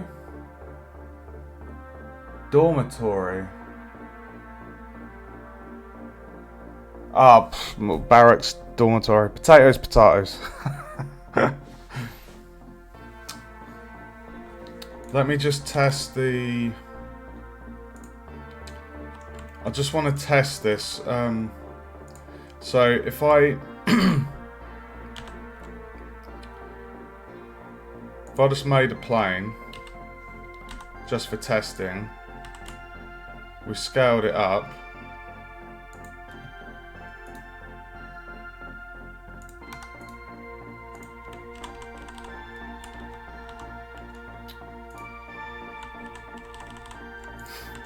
And then say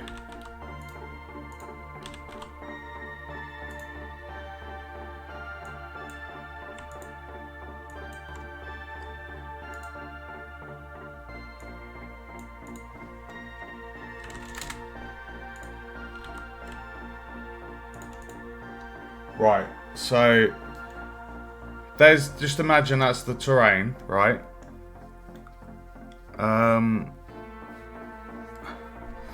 And I was like, okay, I've modelled a bit, and then we're like, oh, we need to add a bit of trench to that. And I'm like, oh, okay. So then, I guess what I would do is I would bring this up, and if I called that cutter,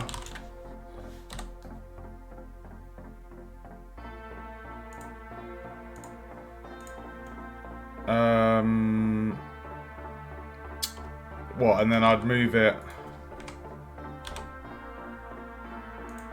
Say if I wanted it here, for example.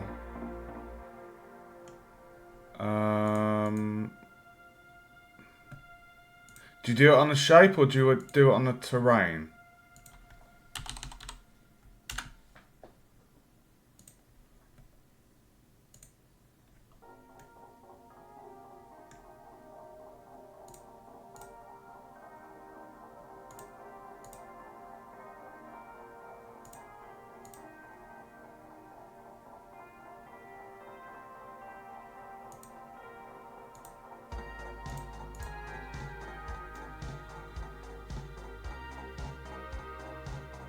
Right, okay. So, terrain. So the terrain gets a boolean.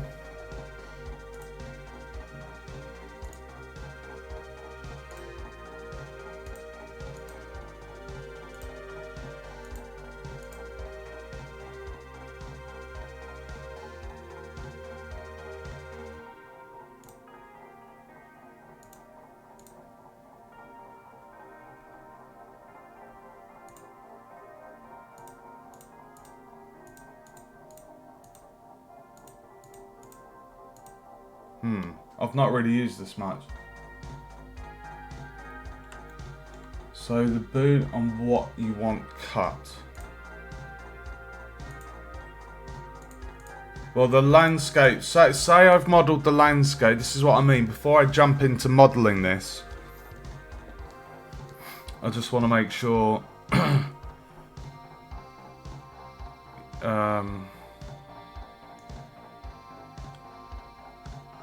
so I've placed the cube where I would want to make a cut. So the cube is acting as the cutting tool. So I move that and I'll be like, I want a hole here. I want a 4x4 hole at this point in the terrain.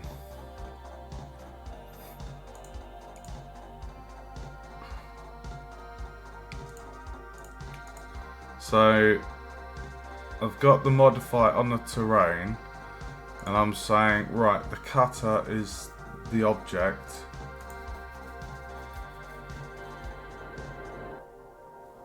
Yeah.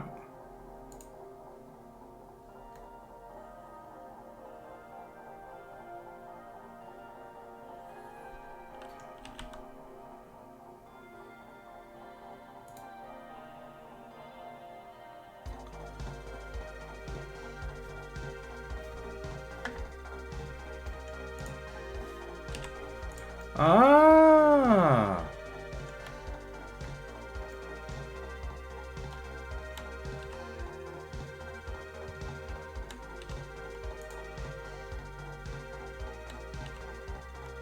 Right, it is working.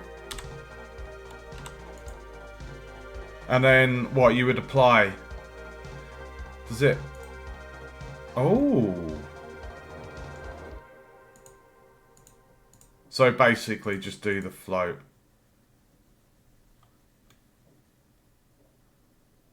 And there we have our hole. Okay.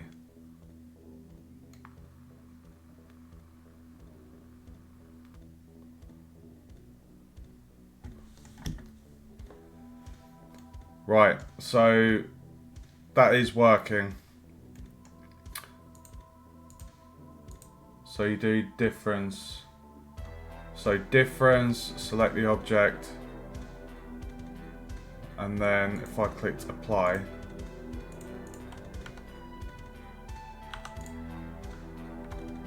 We've then got a tasty end gone. Love it. So then you just do that. That. Ding dong.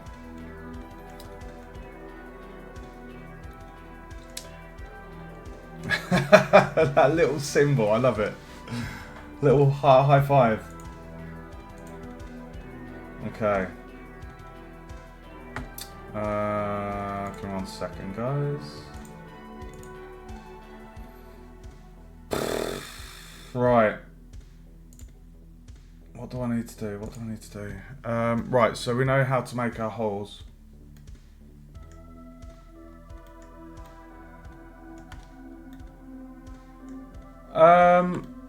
I'm no expert modeler, long arm, but I know that if I didn't triangulate that section, we'd have an n-gon, because you've got 1, 2, 3, 4, 5, 6 verts. So you see there, 1, 2, 3, 4, 5, 6. Anything higher than 4 verts is an n-gon. So that's why I just triangulated those faces just to fix that issue. I mean, if I don't think it would let me do it. No, so you can't do it with quads. Triangles to quads. I mean, there isn't.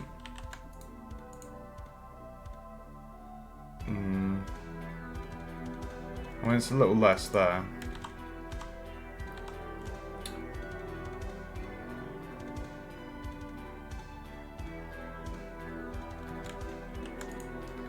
Okay, so we know how to make the hole. Thank you for just telling me the right way, the settings there, A1 for the Boolean modifier. So essentially,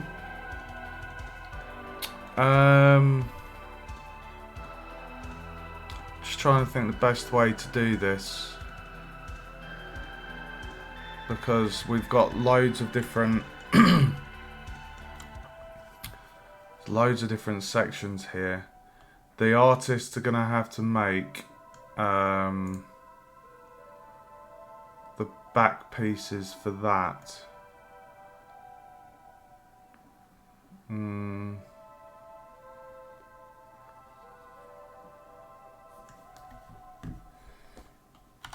Okay, let's get rid of that.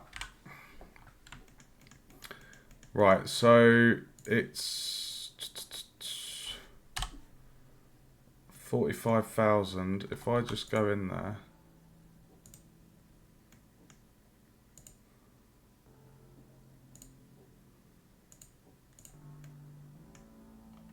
Yeah, so basically when the player gets here, I think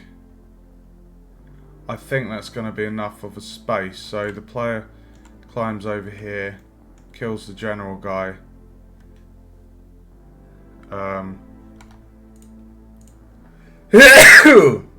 Sorry.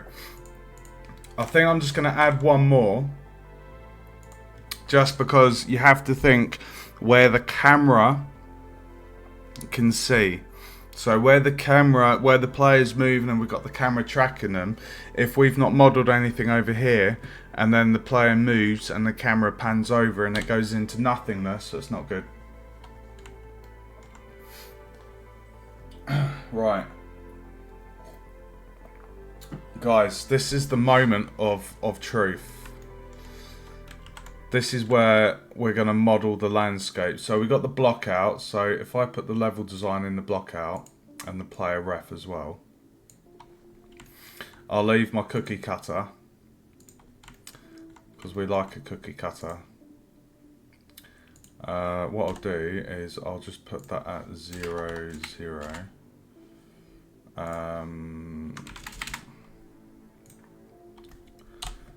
Okay, we'll hide the cutter. Right, so if I actually just move that all along. Oh no, actually no, we can leave that there because the player starts there at the world origin.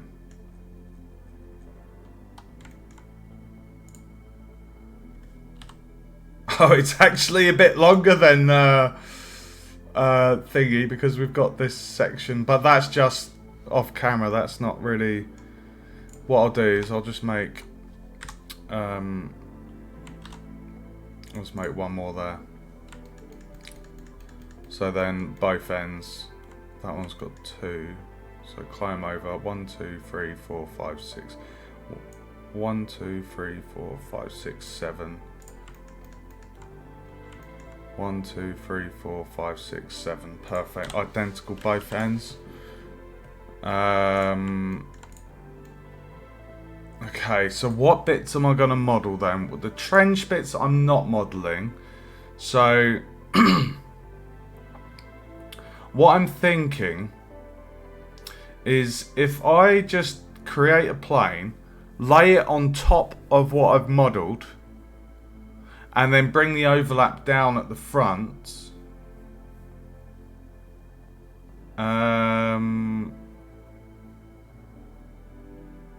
That should be fine. Okay, I've got my graphics tablet ready. I'm really sorry about the throat, guys, and the coughing and stuff. Came down with a cold yesterday or the day before. Everyone on the buses are just coughing their guts up. It's disgusting. So I've basically got whatever they've got. Right.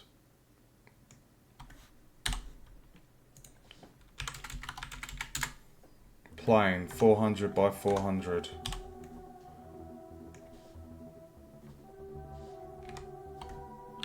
G on the X. And what I'm going to do, I'm going to set the pivot there.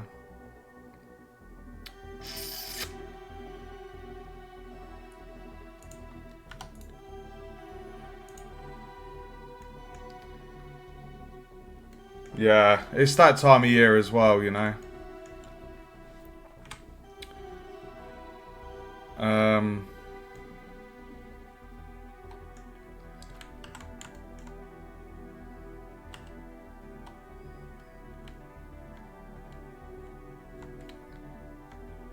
Oh, I remember you can't do the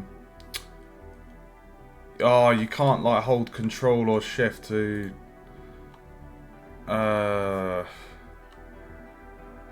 what was it at? 45, 400.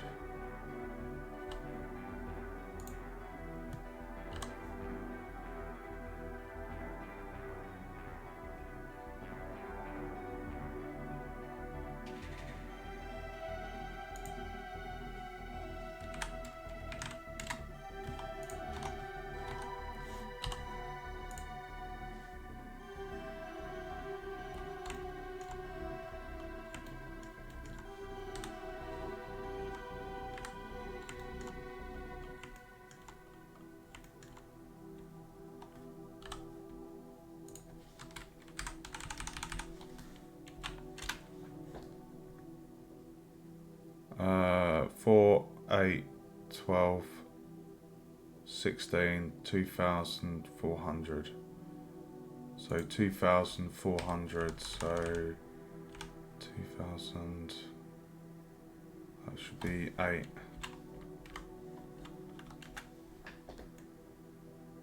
Perfect. 48,000. And then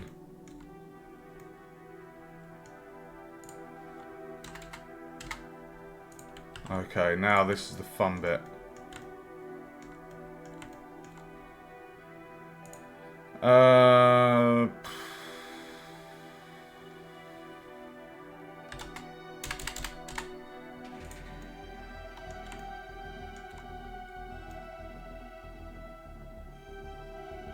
Is that going to be big enough? So basically, the player is going to be running along. I'm actually just going to put that in there.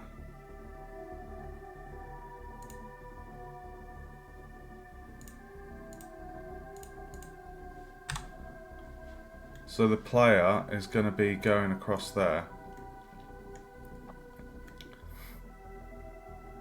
I feel that's a good scale.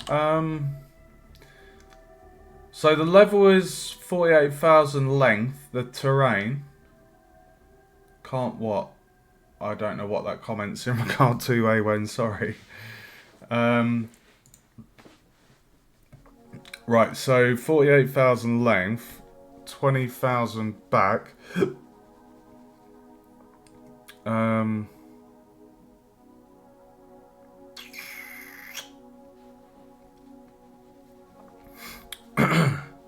So we would basically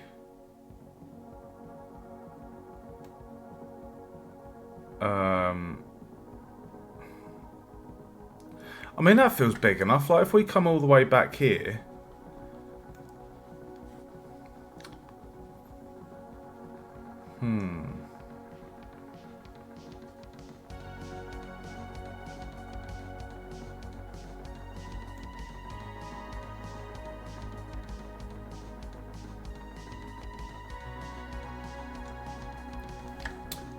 What do you reckon, guys?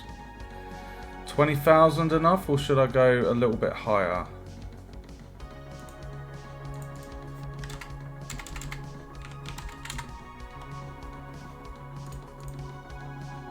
Because I'm basically going to be sculpting that terrain.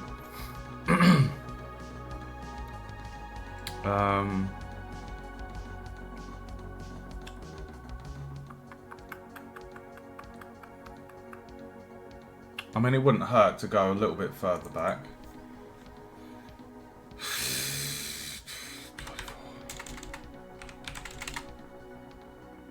If we set it to 24,000.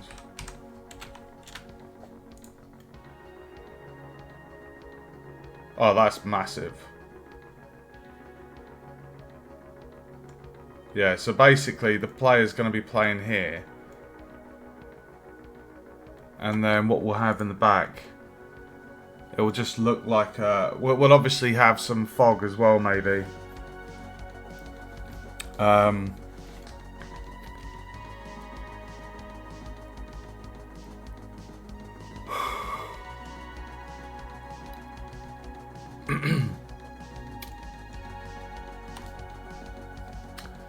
We'd also want to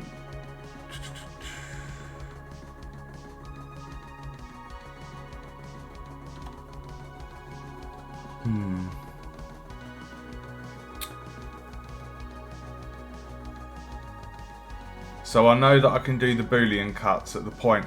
Now this is the great thing about having this whole thing being done in Blender is I know exactly where everything needs to go. So when this goes straight into engine, if anything is off, I will spot it and be able to fix it.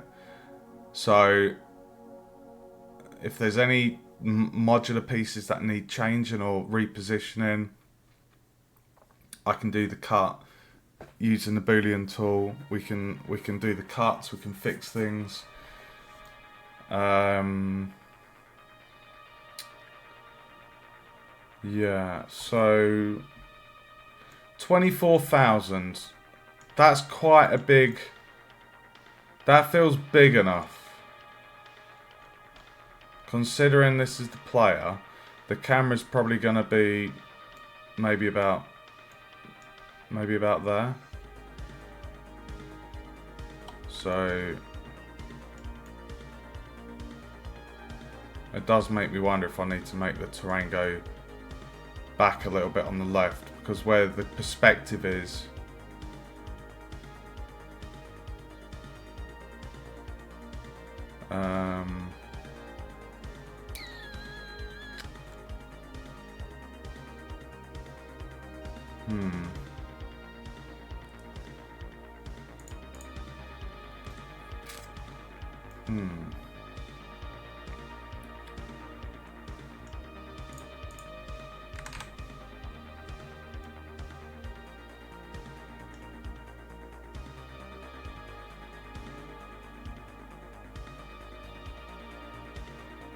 I think it'll be okay.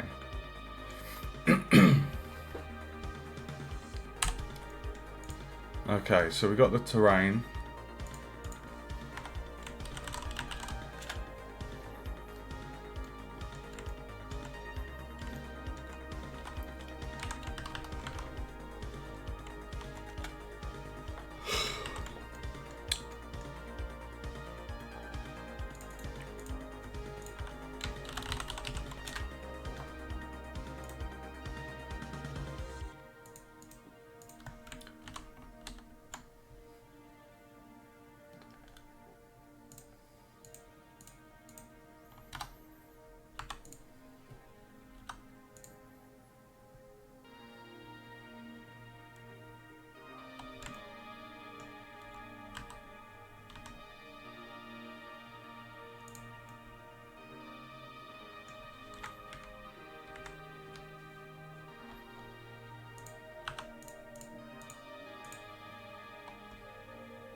Okay.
Now, I know that's a lot of tries, guys, but we're going to be decimating this afterwards.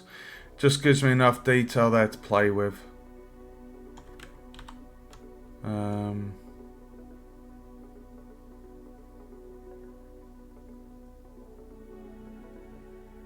think that should be enough, actually.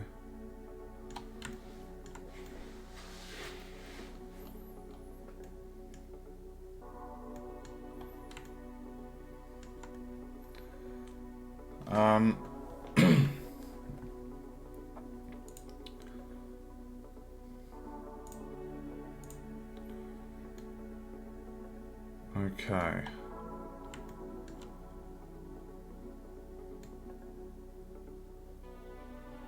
What I might do is...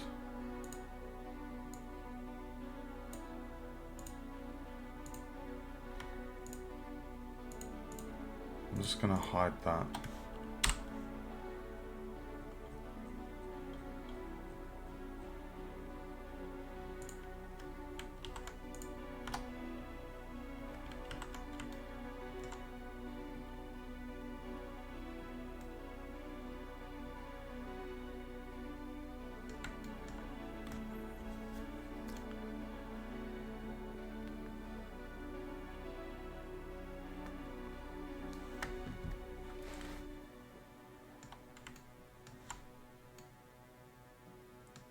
Okay.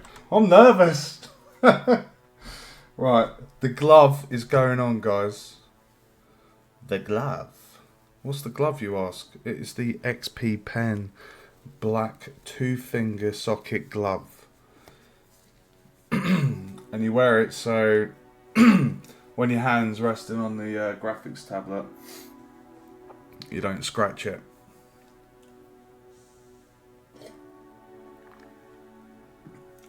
Jesus Christ. I am so sorry about my throat, guys. Right, so now what we're going to do is we're just going to manipulate the landscape. Yeah,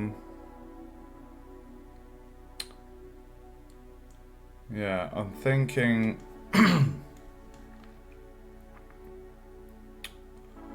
that mortar strike section is going to be interesting.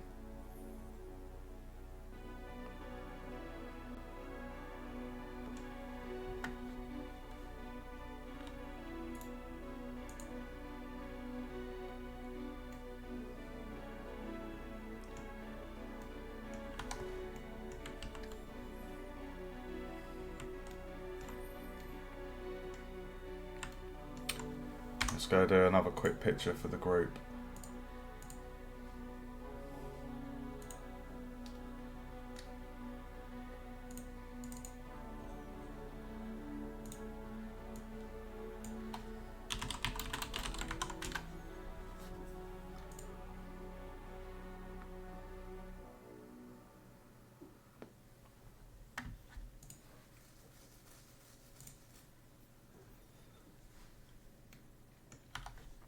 Alright, quick sip of the coffee. Quick puff of the vape.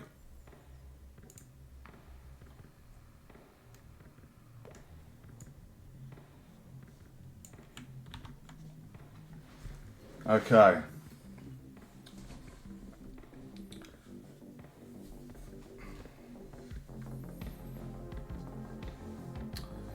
Right, so left hand on the keyboard.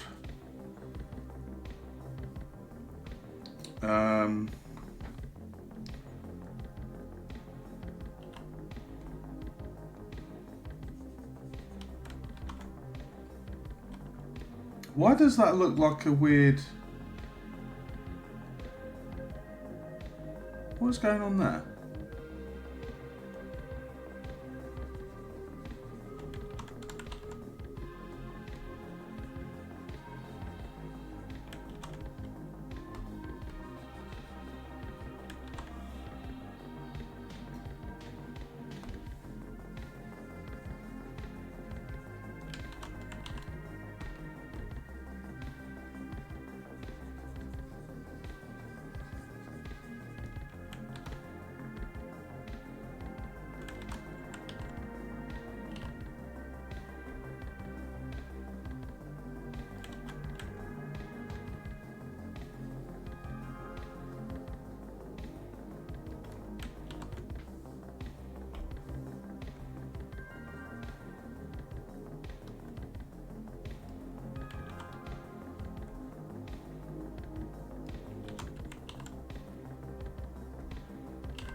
I don't really have a zoom out button on my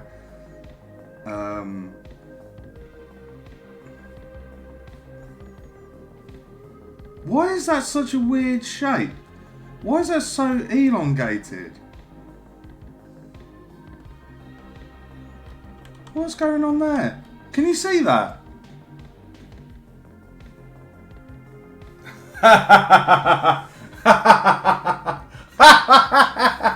Don't make me laugh. I'll start coughing my guts up. I'm decimating this afterwards. I've only given it so much detail for the sculpting process. Just to get the rough terrain shape. Then I'll be decimating it to bring down the try count. Do not worry. Do you know why my my tool is so elongated? Look at that. Why is it not circular? Why is it so... It's all good, dude. It's all good. Why is it such a weird... Why is it not a perfect circle? Look, you can see there when I'm changing the brush size. Why is it... Is there a reason why it's not a perfect circle?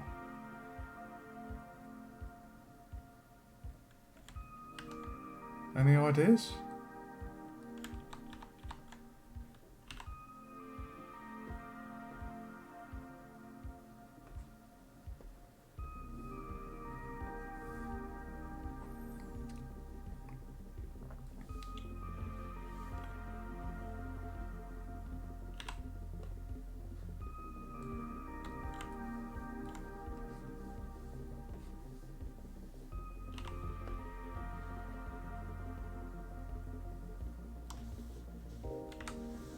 No, that's directly overhead. What is going on?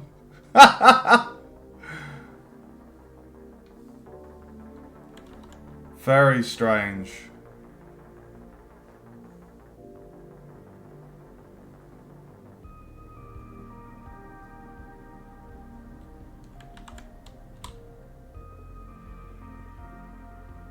Ah, yes, Awen. Well done, mate. Well done, dude. Dude.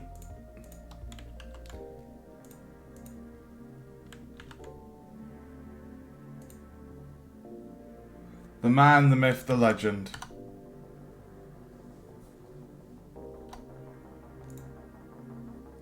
Always there to save the day. Awen. Blender, master of Blender. Now I can do my blobby. Bloop. Thank you, Awen.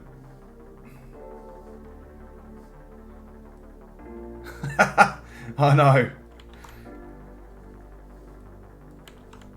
Well, we don't want any nipples in the landscape.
Oh my god, look at all the comments. Hold on. Clap SFX.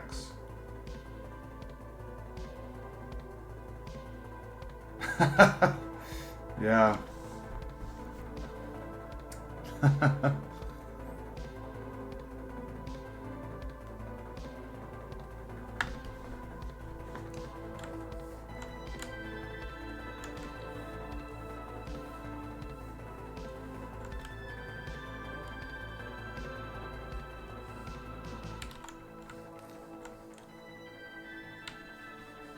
Okay. Right. We're going to want some areas to look like it's been hit by mortar strike. So that's the inflate. So if I hold control,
uh,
What does that do? Scrape and fill.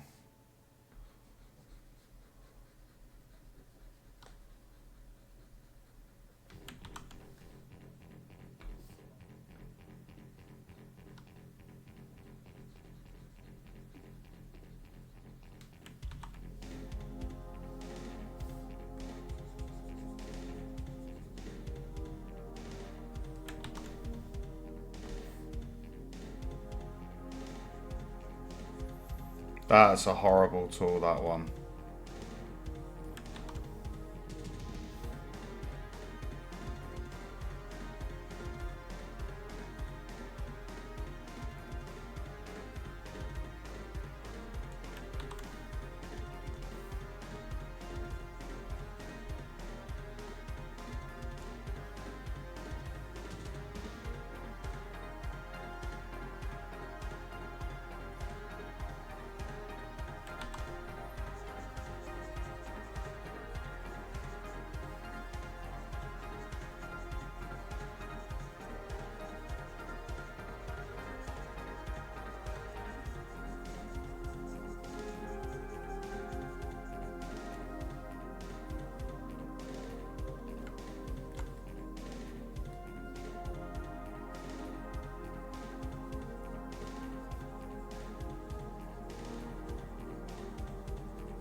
Actually adds quite a nice... I'm surprised by that.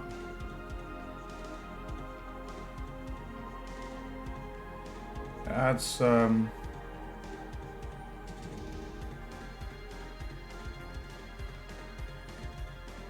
little bit of roughness to the ground.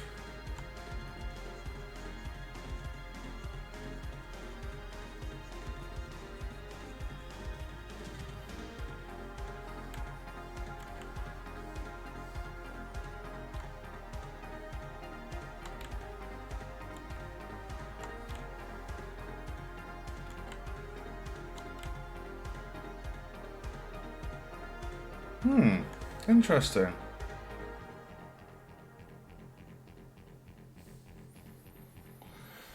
Oh, I'm getting a bad back.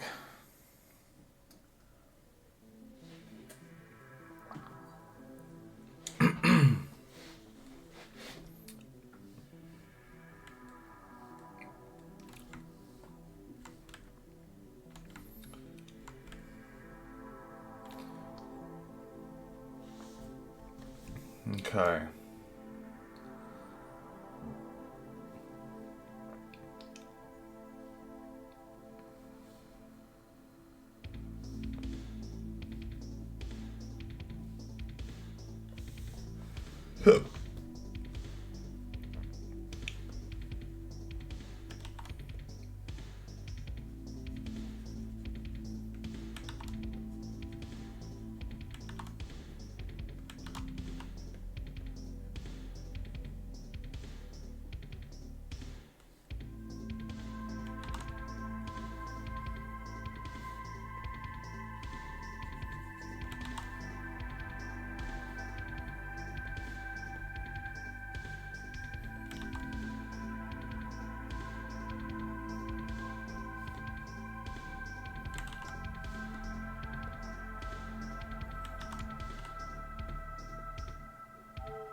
Now you have to bear in mind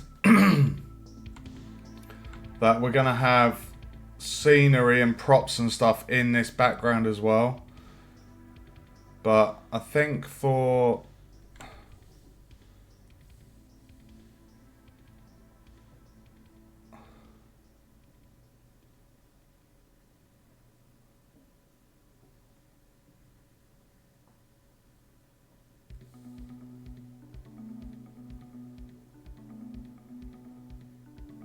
I think that looks pretty decent.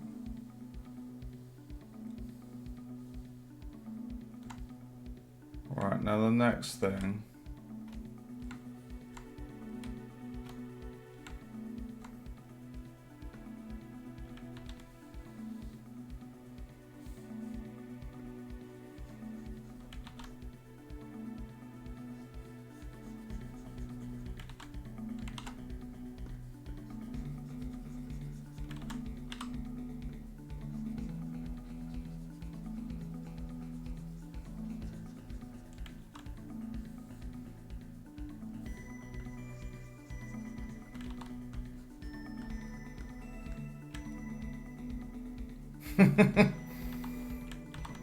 Sorry, I'm being daft now.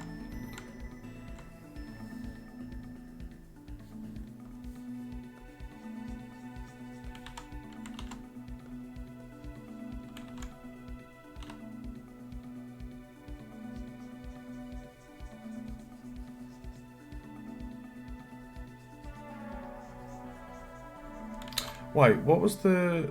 I think it was clay, wasn't it?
That's actually quite a nice tool for giving kind of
Okay.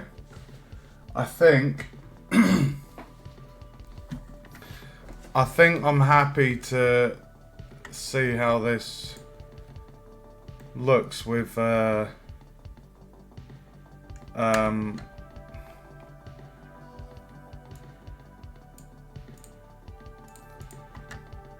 going to save it.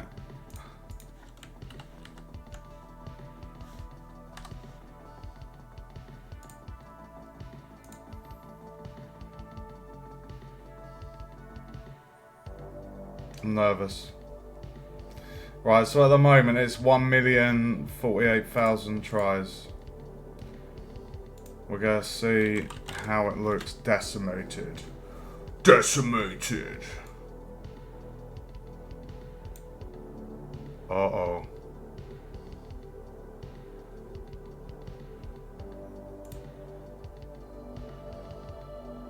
Oh no.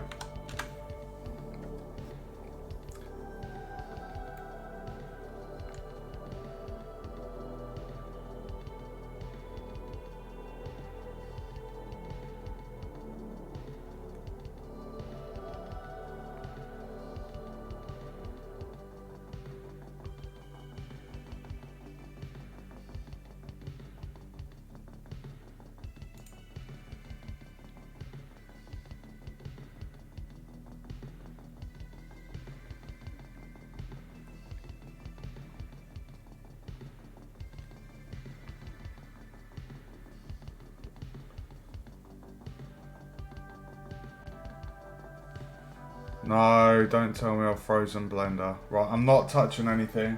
I clicked planar. Awen, what does the planar do?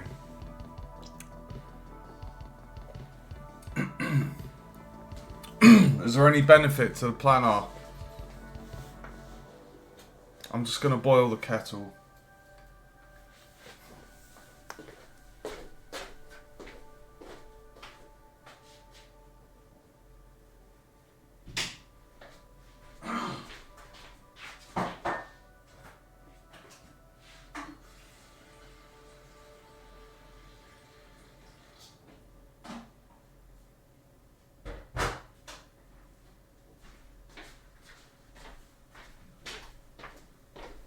Oh no, I think I've crashed Blender.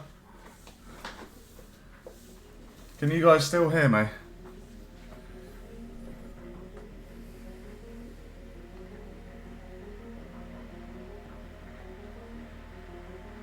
Shit, I think I've...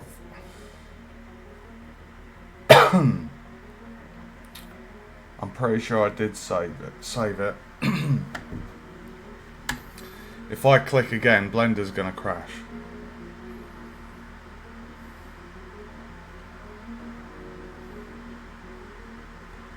You gotta think, there's 1,048,000 tries. I've just clicked planar and it says dissolve geometry to form planar polygons, so whatever I've clicked, it's probably in the process of going through all of those.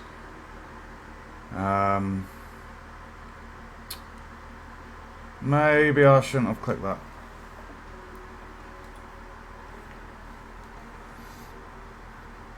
What I'll do, I'm not going to click again. The kettle's boiling.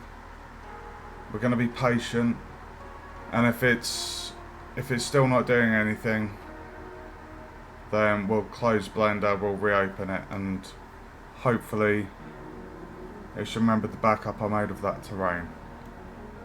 As I save frequently, so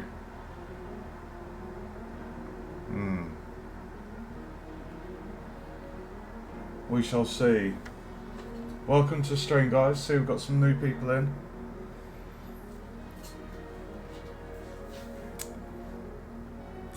It's going to be a mystery what the planar does now.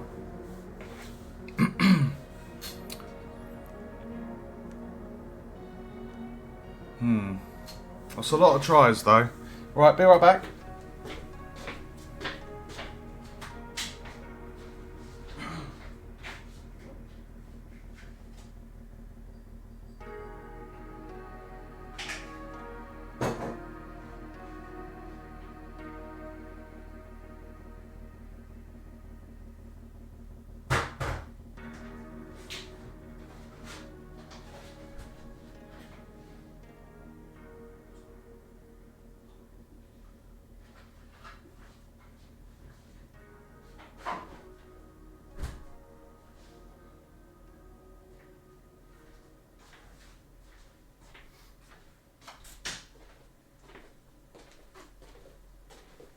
Oh, it's not moved. Still not moved.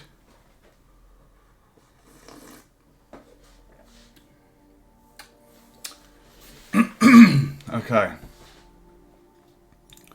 Yep. I knew it. Okay, not a problem.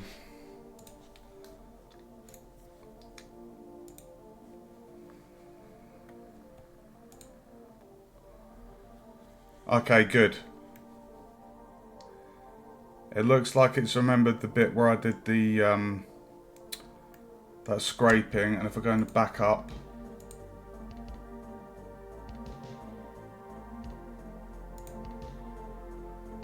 okay, so basically I saved before I duplicated the backup because that terrain 1 was just a flat plane.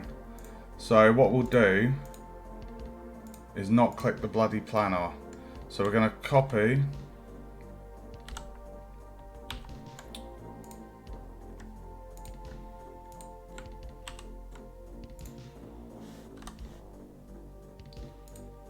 We're going to save. There we go.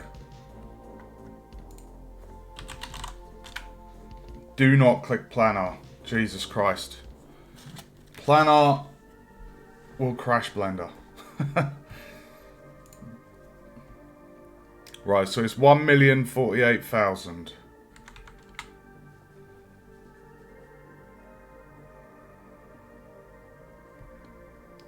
$419,000.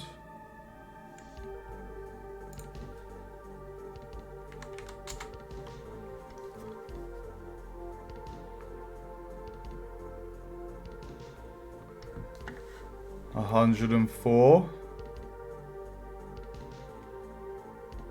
104,856.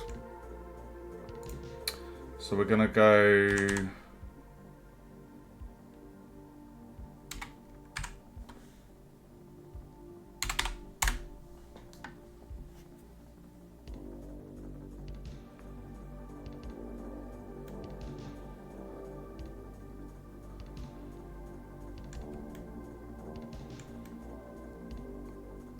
Then we can go a little bit lower.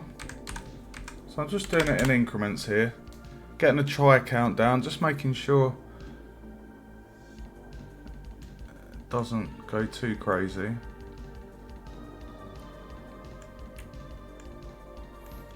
You can see there on the side.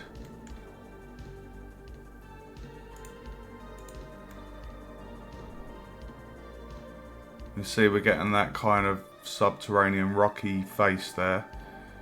I think I can go even lower, to be honest. I'm going to go 0.3.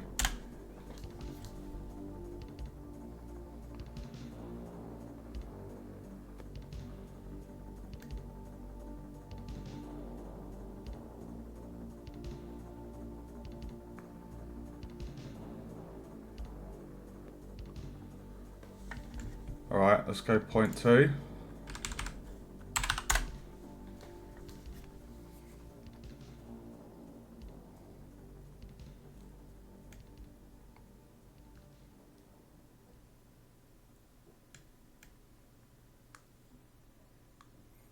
Now, I know at the moment we've got this flat, untouched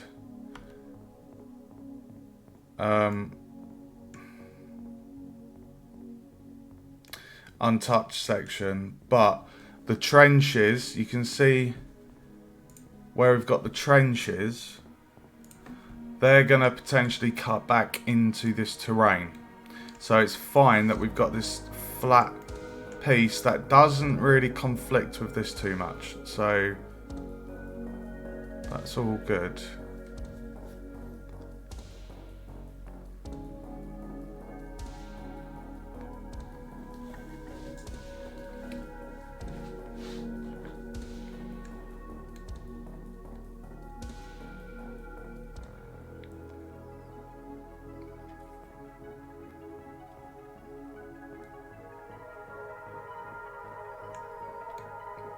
Alright, I think we can go a little bit lower. So I'm going to go 0.15.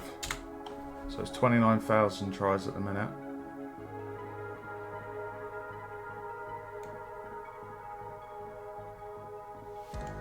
24.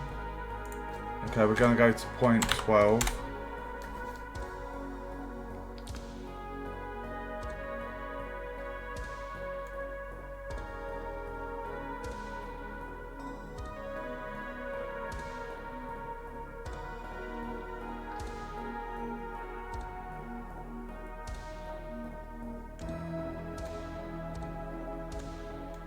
Oh, that's looking good, isn't it?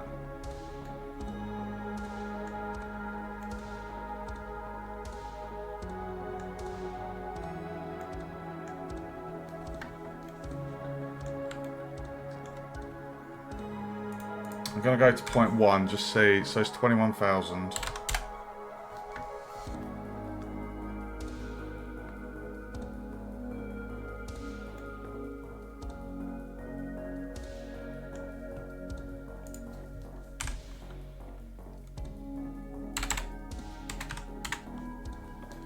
$20,300.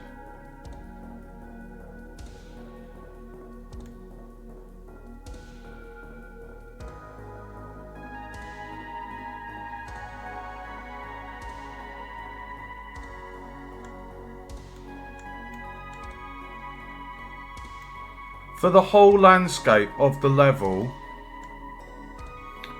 I don't think that's bad going. 17,000 tries. Considering, I think one of the artists modelled the mortar round for the enemy. I think that was 300 tries. So I think 17,000. I think 17,000 for that is fine. Like, you can see the landscape. It's got craters where it's been hit by bombs. There's all the props that we'll have to decorate that as well. So it's not just going to be it's not just going to be this barren landscape.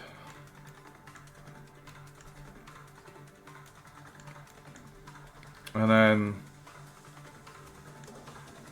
like I say, what we can do is we can use the cutter tool, or sorry, the boolean. Sorry, I call it the cutter because it's my 4x4 cube. But oh, I got it down to 8,000.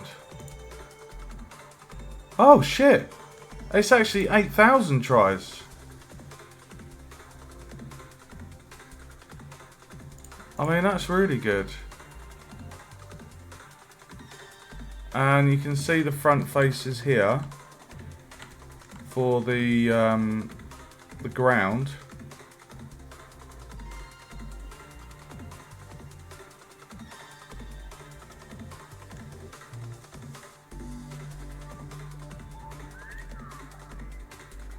I'm just wondering about the sections. The sections where the mortar round is hit.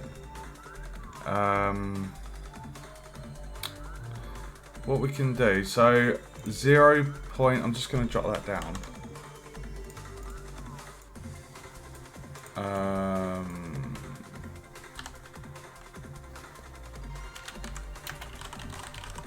0.008 for the decimate. I'm going to apply that.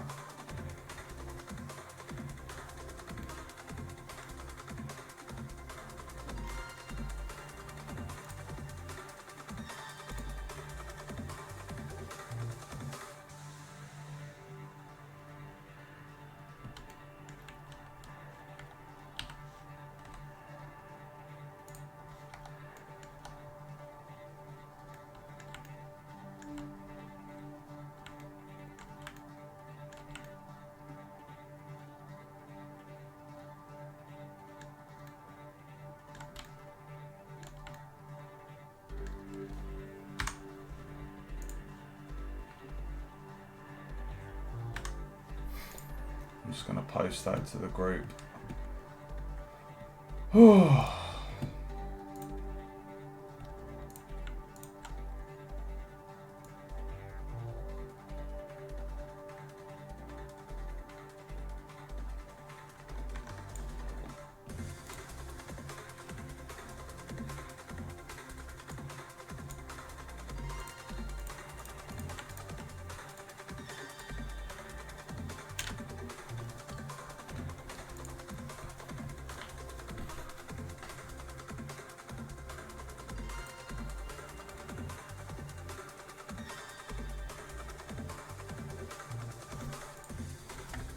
How long have we been streaming for? 3 hours. Okay. Right. Now, I could texture paint this now.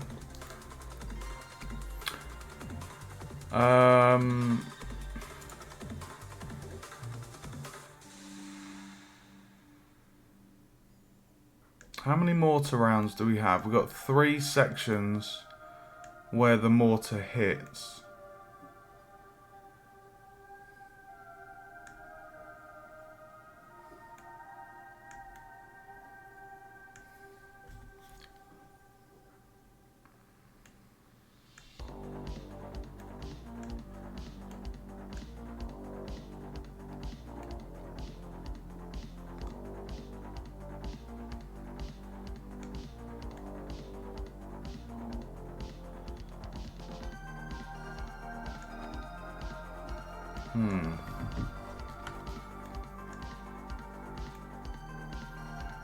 Oh wow, okay.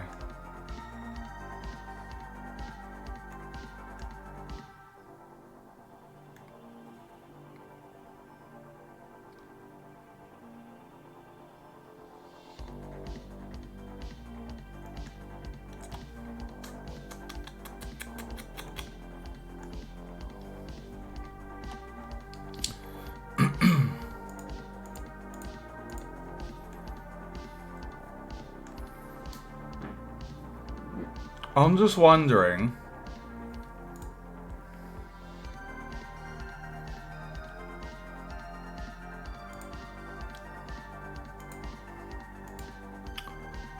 what I might do,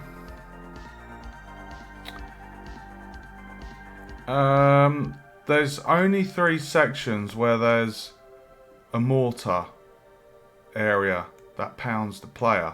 So if I just made these mortar craters the same look, because if I just show you guys, if I turn that off and on,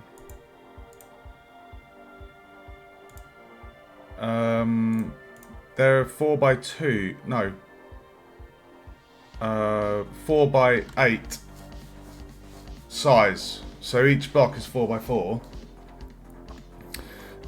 So if we were to quickly model a 4x8 crater, then we can basically use the Boolean tool and slot that into the terrain. I think that would look quite nice. So let's turn off the terrain.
Hold on a minute.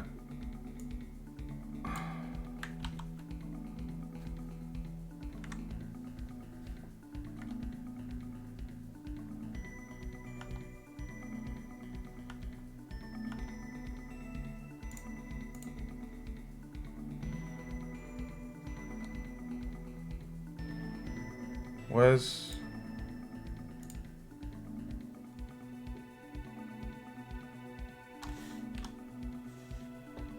Oh, I've got to apply the transform. Oh my god.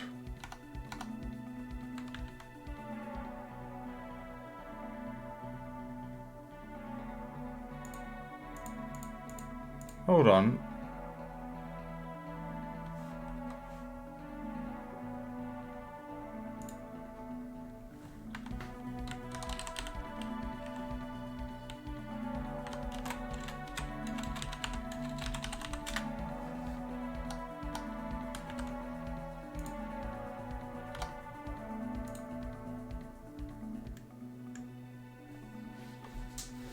Okay.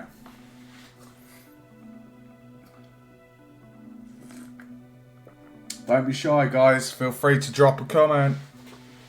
I see you watching, baby.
That's a bit deep, isn't it? So we know that's the right height for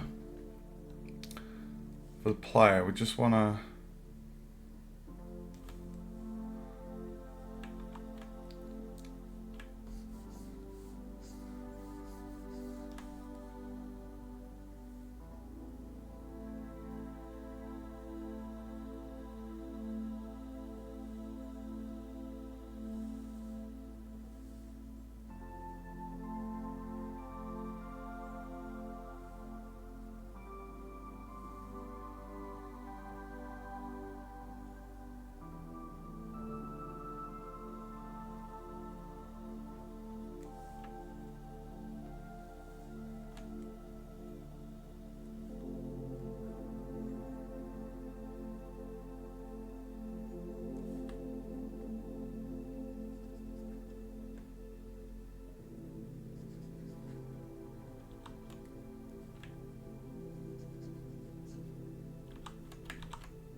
That feels like a good mortar hole.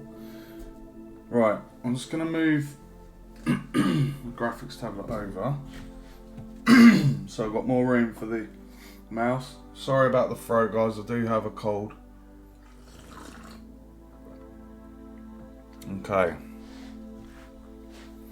So if I come out of there, Um,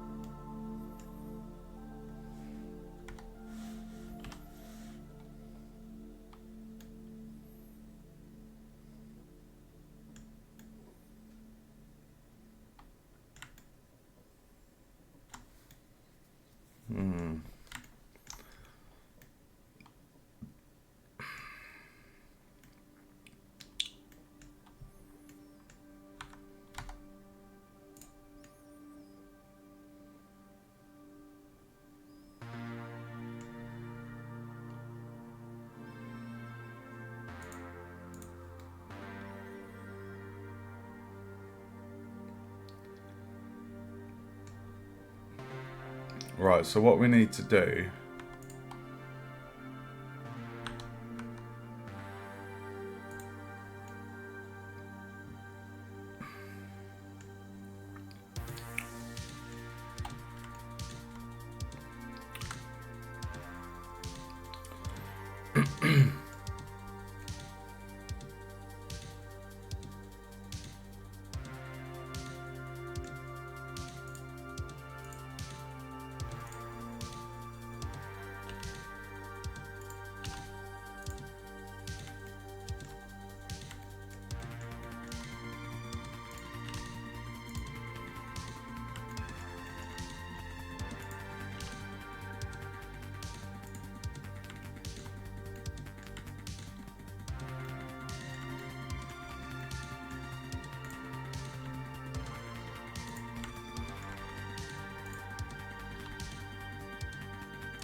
oh fuck, I had proportional editing on.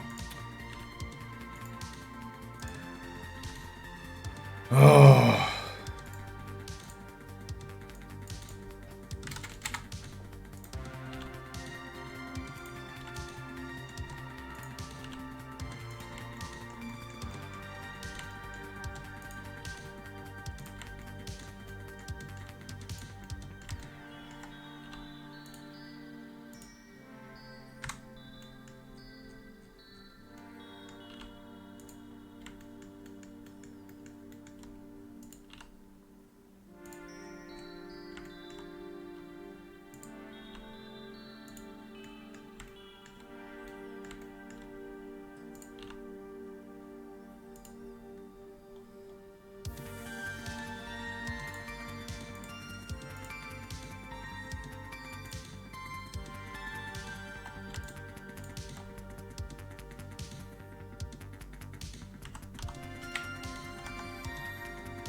There has to be...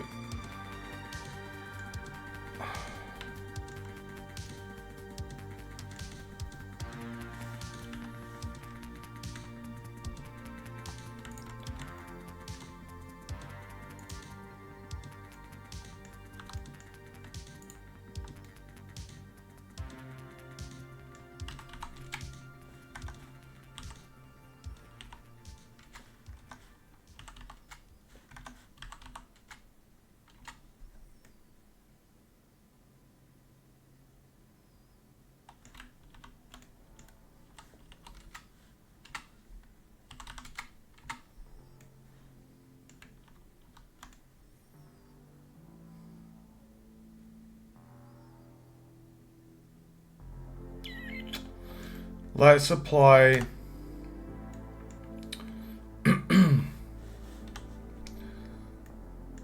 Let's apply the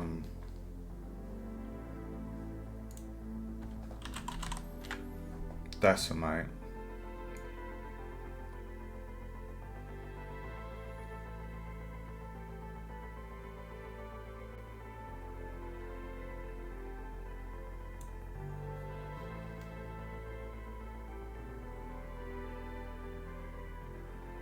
Oh, I really like that. Dude, that looks so good. Only 158 tries. Right, now we can straighten up there's barely any verts to change there. Right, so that is... Right, so what we're going to do is we're going to snap to vertex and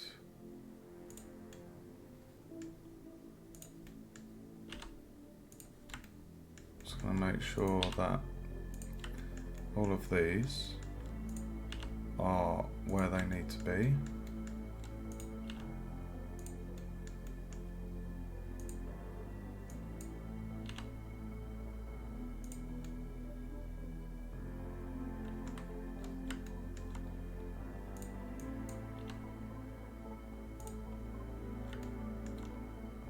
Okay, and then we just basically get the other verts.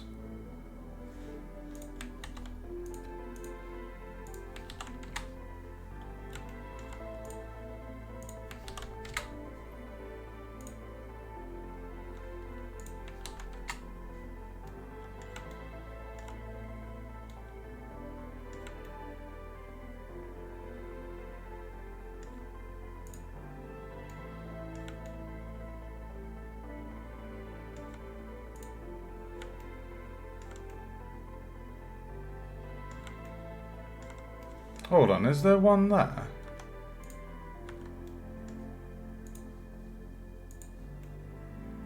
Oh, you cheeky bugger.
Right, so we got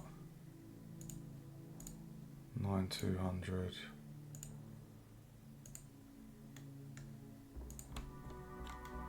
Right, those verts are done. So basically just aligning all these verts, making sure that they're exactly from the surface to the bottom 400.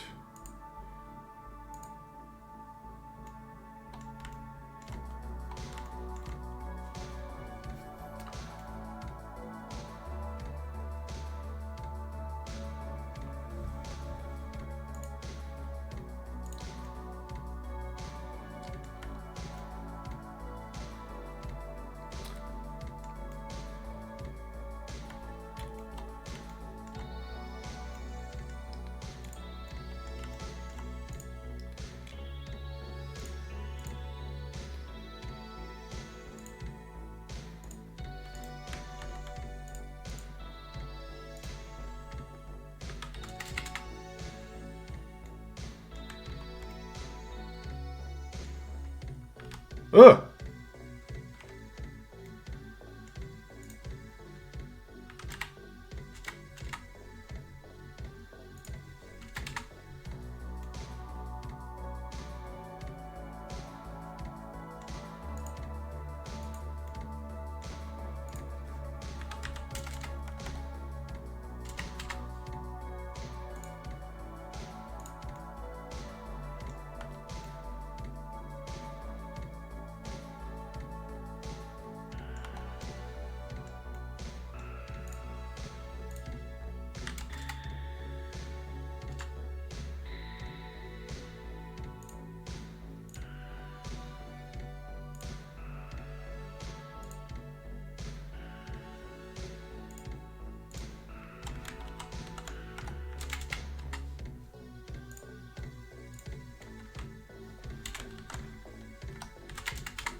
Nice, nice, very nice.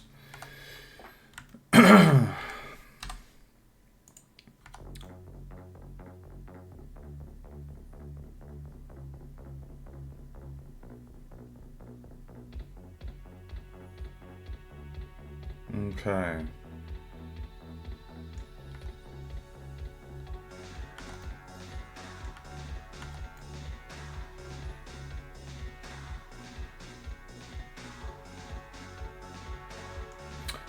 I quite like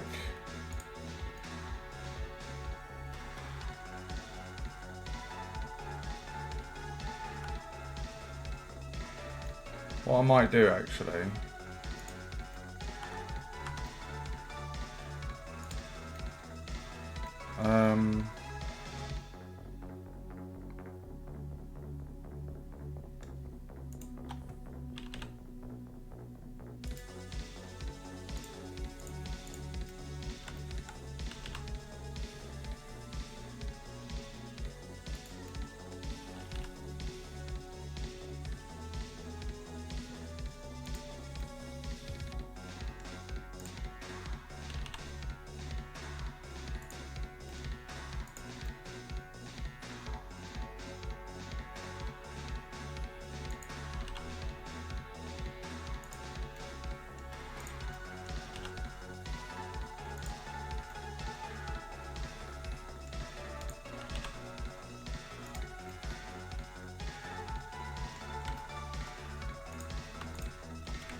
There we go, look at that. So when the player jumps in, instead of as it was, where there was a big lip coming up, I'll just edge slide merge those verts. So now when the player is kind of running across, they'll kind of they'll see inside the crater. So, and all of those verts, what's going on over there?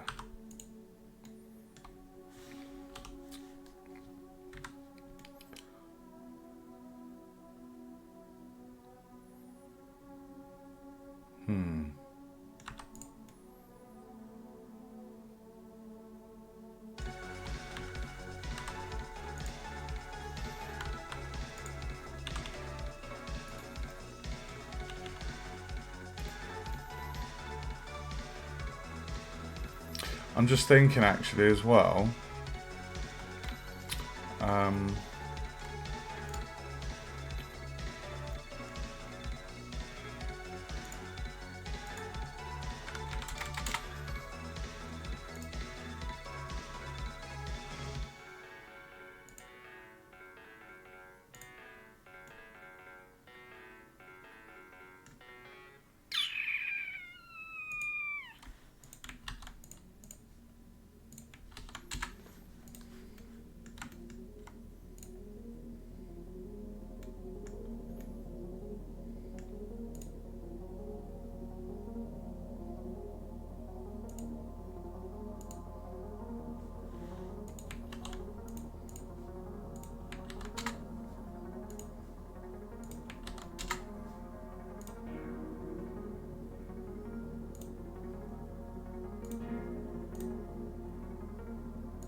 The reason why I'm taking my time just to make sure this is all correct, guys, is because if it's off by the smallest amount, when the modular pieces are stacked together, it's just gonna, it's not gonna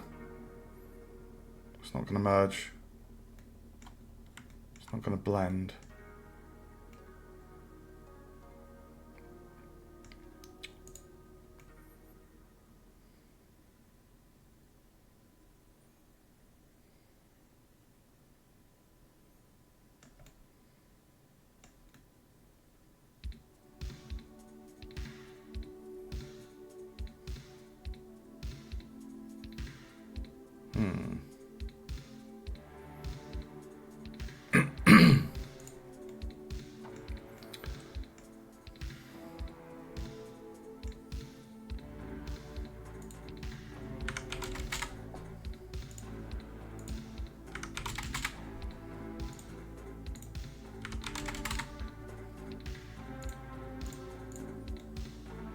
I mean, technically, these faces, they could actually be deleted to save on the tries, because where it's going to be placed right next to these, you're not going to see. You're not going to see it. Like if we turn off the block out and turn on the terrain,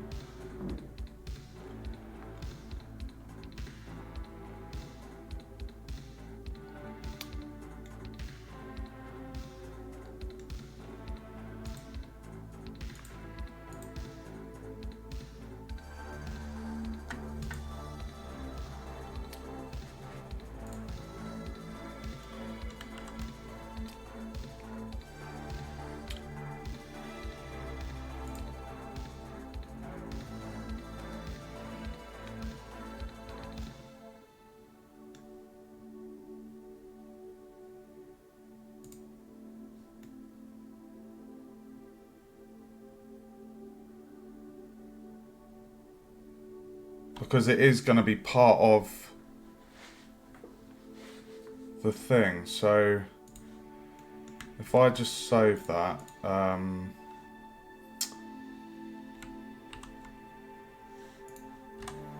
move that to backup.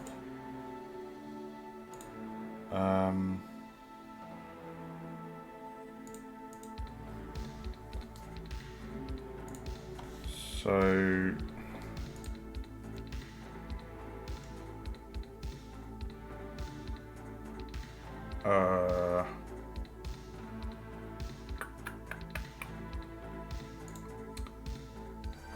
right, so we get terrain. What I'm going to do, I'm going to just do another backup. So we get terrain.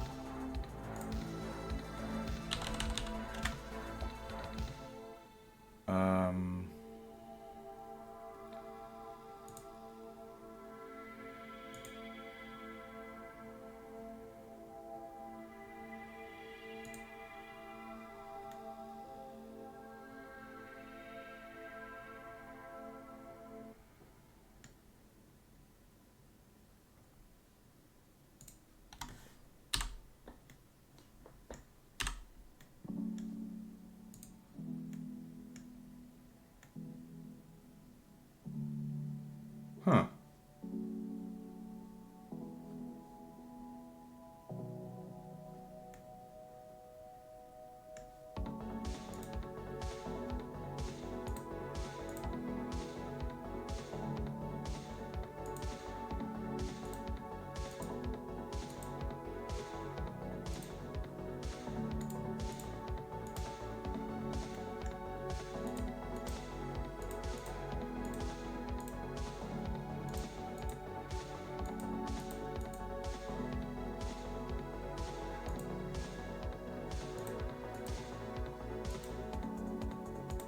Huh.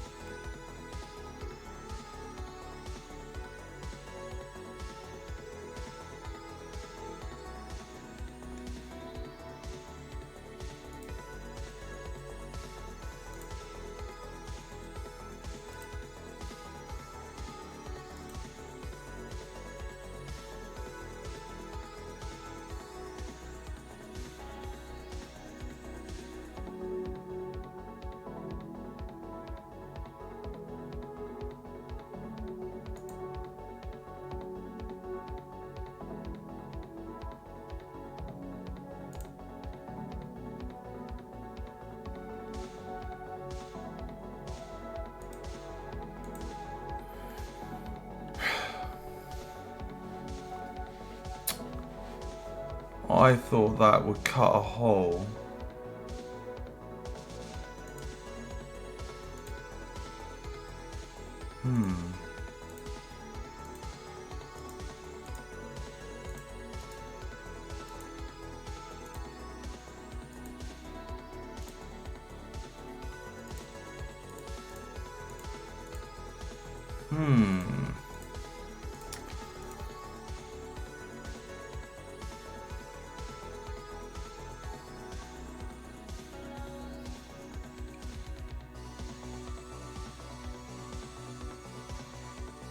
Okay.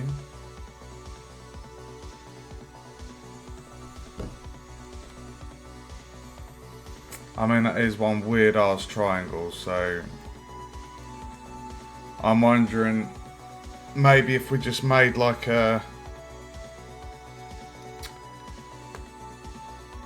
I don't know, a larger cutting tool.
I mean, that mesh should be on the exact same plane. Why is it not cutting a hole in it?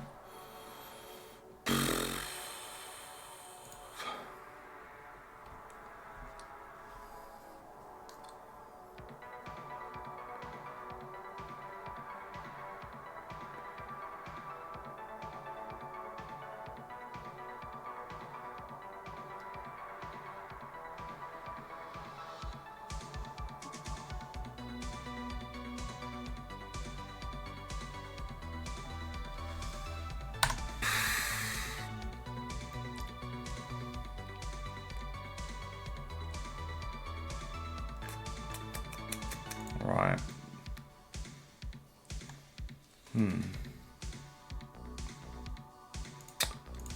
Let's take our cutter tool then. And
the cutter. Okay. So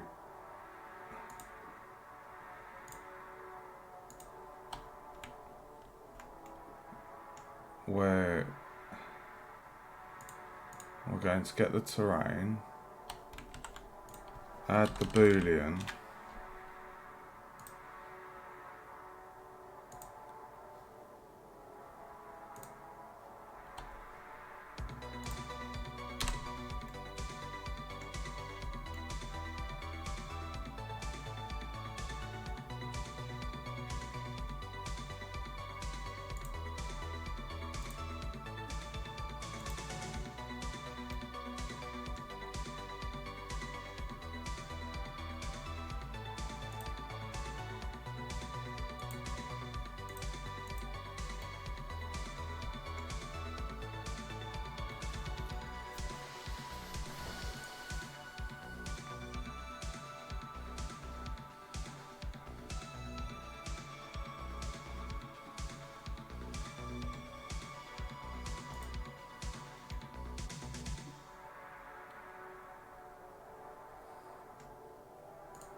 There we go.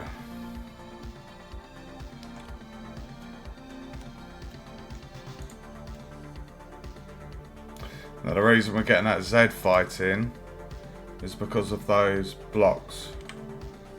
Get rid of that. No Z fighting.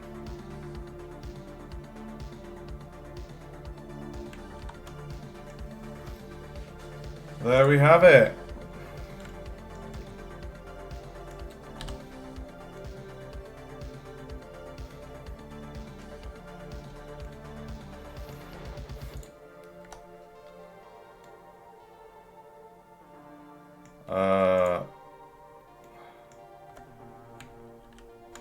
There we go.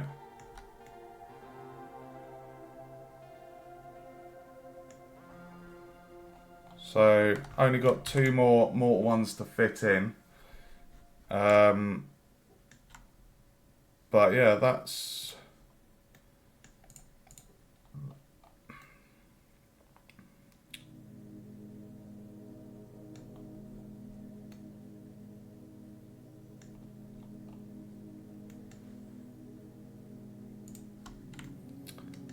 okay.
I know this is it's a bit of a manual job I'm doing at the minute, but I don't mind it. I'd rather it have the time taken and be done right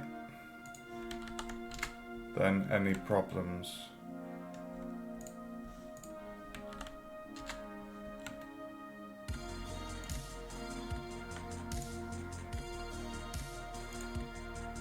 $11,600.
Nice. It's looking pretty good. I don't know why we're getting... I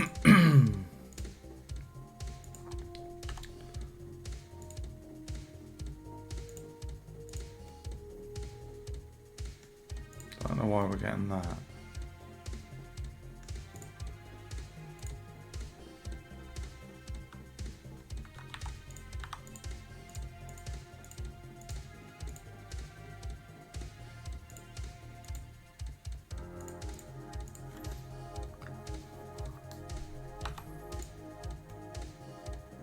Oh, it's put a face in there. That's why we're getting a Z fighting. We don't need the face there, do we? Why has it done a face there? Over here, it hasn't done a face. Interesting. On this one it did. That's why it was Z fighting. Not the Dragon Ball Z fighters, guys. 1, 2, 3, 4. Okay. Right, we've got 2 of the... how long have we been streaming? Nearly 4 hours. There's only one more mortar thing to implement. Or... one more...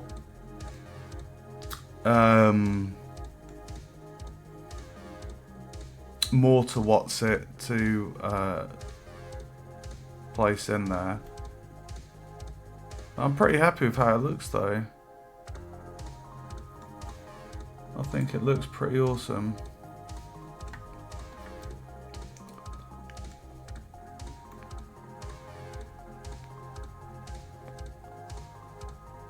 Just need to make sure that the artists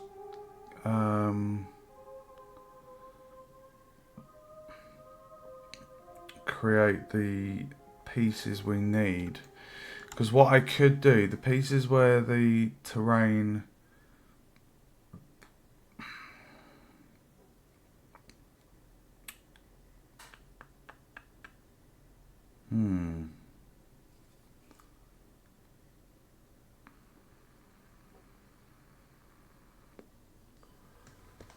yeah, essentially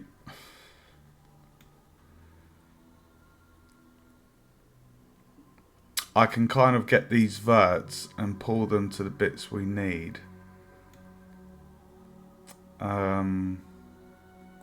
Bit of a tricky job, but it's doable. You've seen me do it for these those 2 mortar craters. So basically, if you look here where we've got we've got the underground complex. Essentially, oh,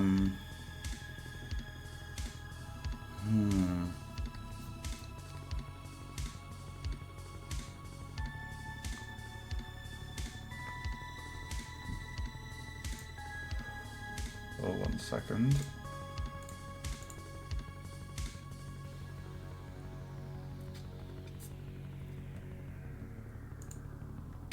Yeah, essentially going across the map where we've got the underground sections to keep the exterior of this terrain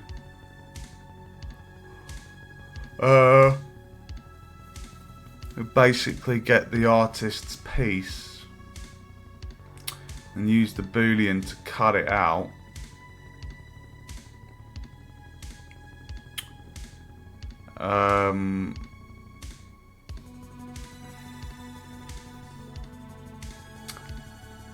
Yeah.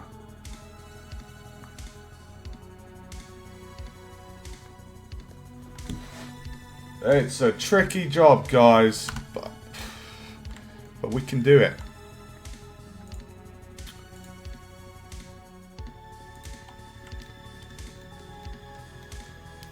Right, so if you look at the level design, You've got one mortar.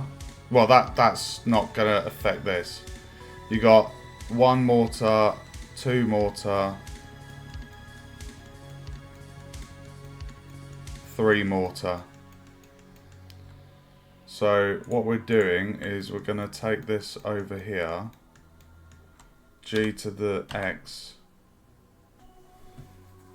and just slot it in there. And then we're going to select the Tehran. We're going to add a Boolean.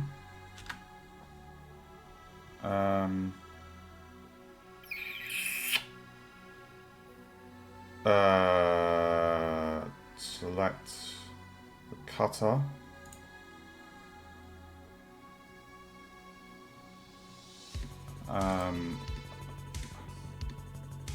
Hide the cutter.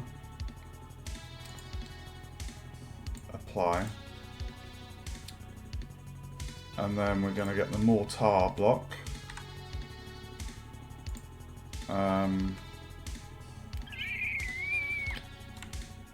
Duplicate G on the X.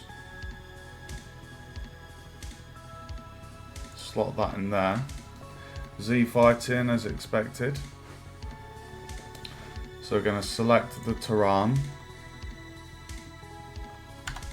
And then we're just going to fix those verts. So if we click on that block, or even actually on the mortar,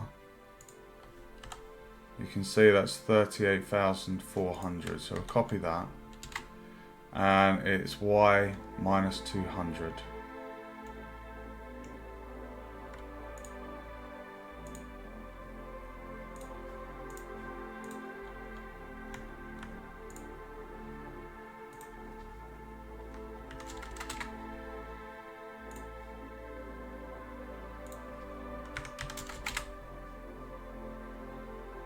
Like I say, I know I'm doing this manually, but if it is off by the smallest fraction, there will be gaps in the level and it will look crap. So I really don't mind doing this. I'd rather it be done properly with no issues at all.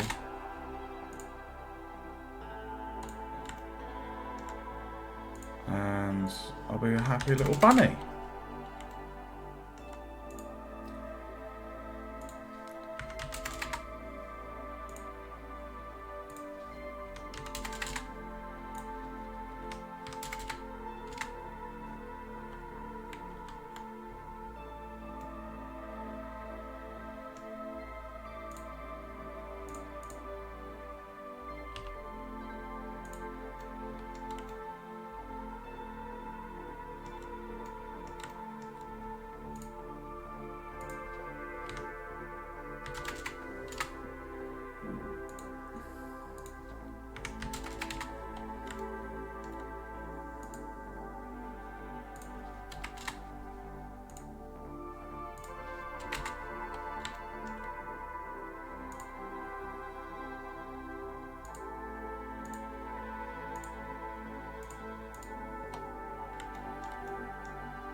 I have no idea why it's doing these faces.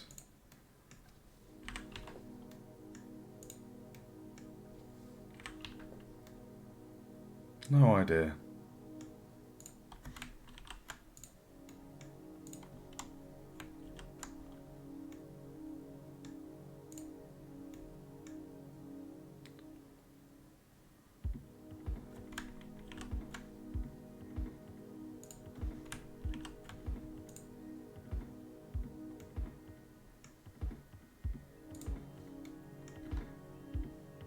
Okay.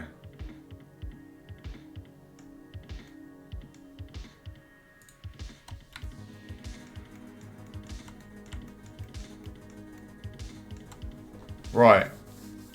So basically, everything is it's snapping together really nicely using that cutter I made.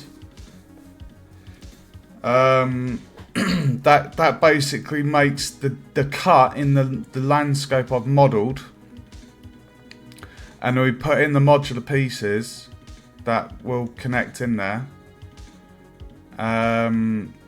And then we just tidy up the verts so it's perfectly aligned, which means there'll be no gaps. So I would say I mean, look, there's the level design. I haven't been sipping my coffee. When I'm modelling, my hands are occupied. I don't get a chance to drink.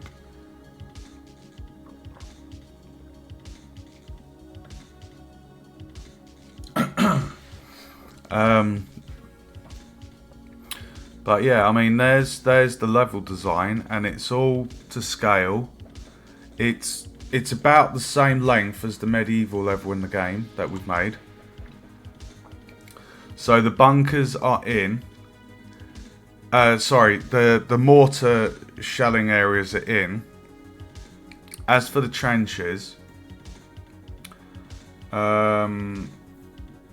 we've got those in position there.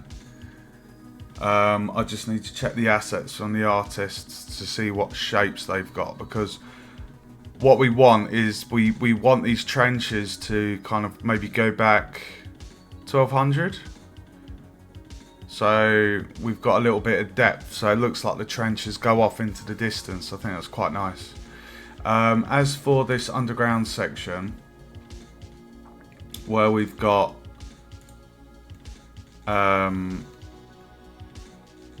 yeah, we've got the exterior, like you can see the outside here going along with the work I've done. What you want to do is, again, use the Boolean cutter. If the artists make their piece, then I'll be able to snap the verts exactly to where I need them. Again, use the Boolean cutter. But I'm really happy with that. I think the landscape looks fab. If we just turn off the wireframe. So I'm not going to texture paint this just yet, guys. And the reason being, if I do my unwrap and we do all that work, you know, we do the UV unwrap, we put in the seams, we cut it into sections, and then we texture paint it. If there are any changes, like with any of the modular pieces, or if I need to slot in another bit of trench, it's going to affect that. And then the UVs would need doing again, and I'd have to do all the texture painting again. So I think at this stage, don't texture paint it yet. Wait until we've got all the modular pieces from the artists. We've placed the trenches where we want. We've used the Boolean tool to cut that into the landscape. And after that point, then we can do the texture painting. But I'm super happy with the layout. Like if we get the player ref and just do that. So that's the player reference, right? So I'm directly lined up with that. So if we go across the terrain, like in the background, you're gonna have all that war-torn background. There's gonna be props in there as well, so it's not just gonna be that landscape. But look at that. That's like the scenery in the background. I think I'm really happy with it. And I love the little mortar craters that we've done. I think it looks pucker. Right, so on that note, I think I'm done with modelling this for this moment, because the next bit, like I say, is to get the assets from the artists and plan out the trench from above, and then use the Boolean for the rest of the landscape here, and yeah, so I'm going to call it there, guys. If you enjoyed the stream, feel free to give a follow on Twitch to stay up to date. And if you want to see some of the previous streams I've done, go check out my YouTube below in the panel. I've got playlists for Blender, Unreal and Unity. And if you want to play some of the games I've made, I've got a link to my itch as well. Thanks for watching, guys, and stay safe, and I will see you in the next stream.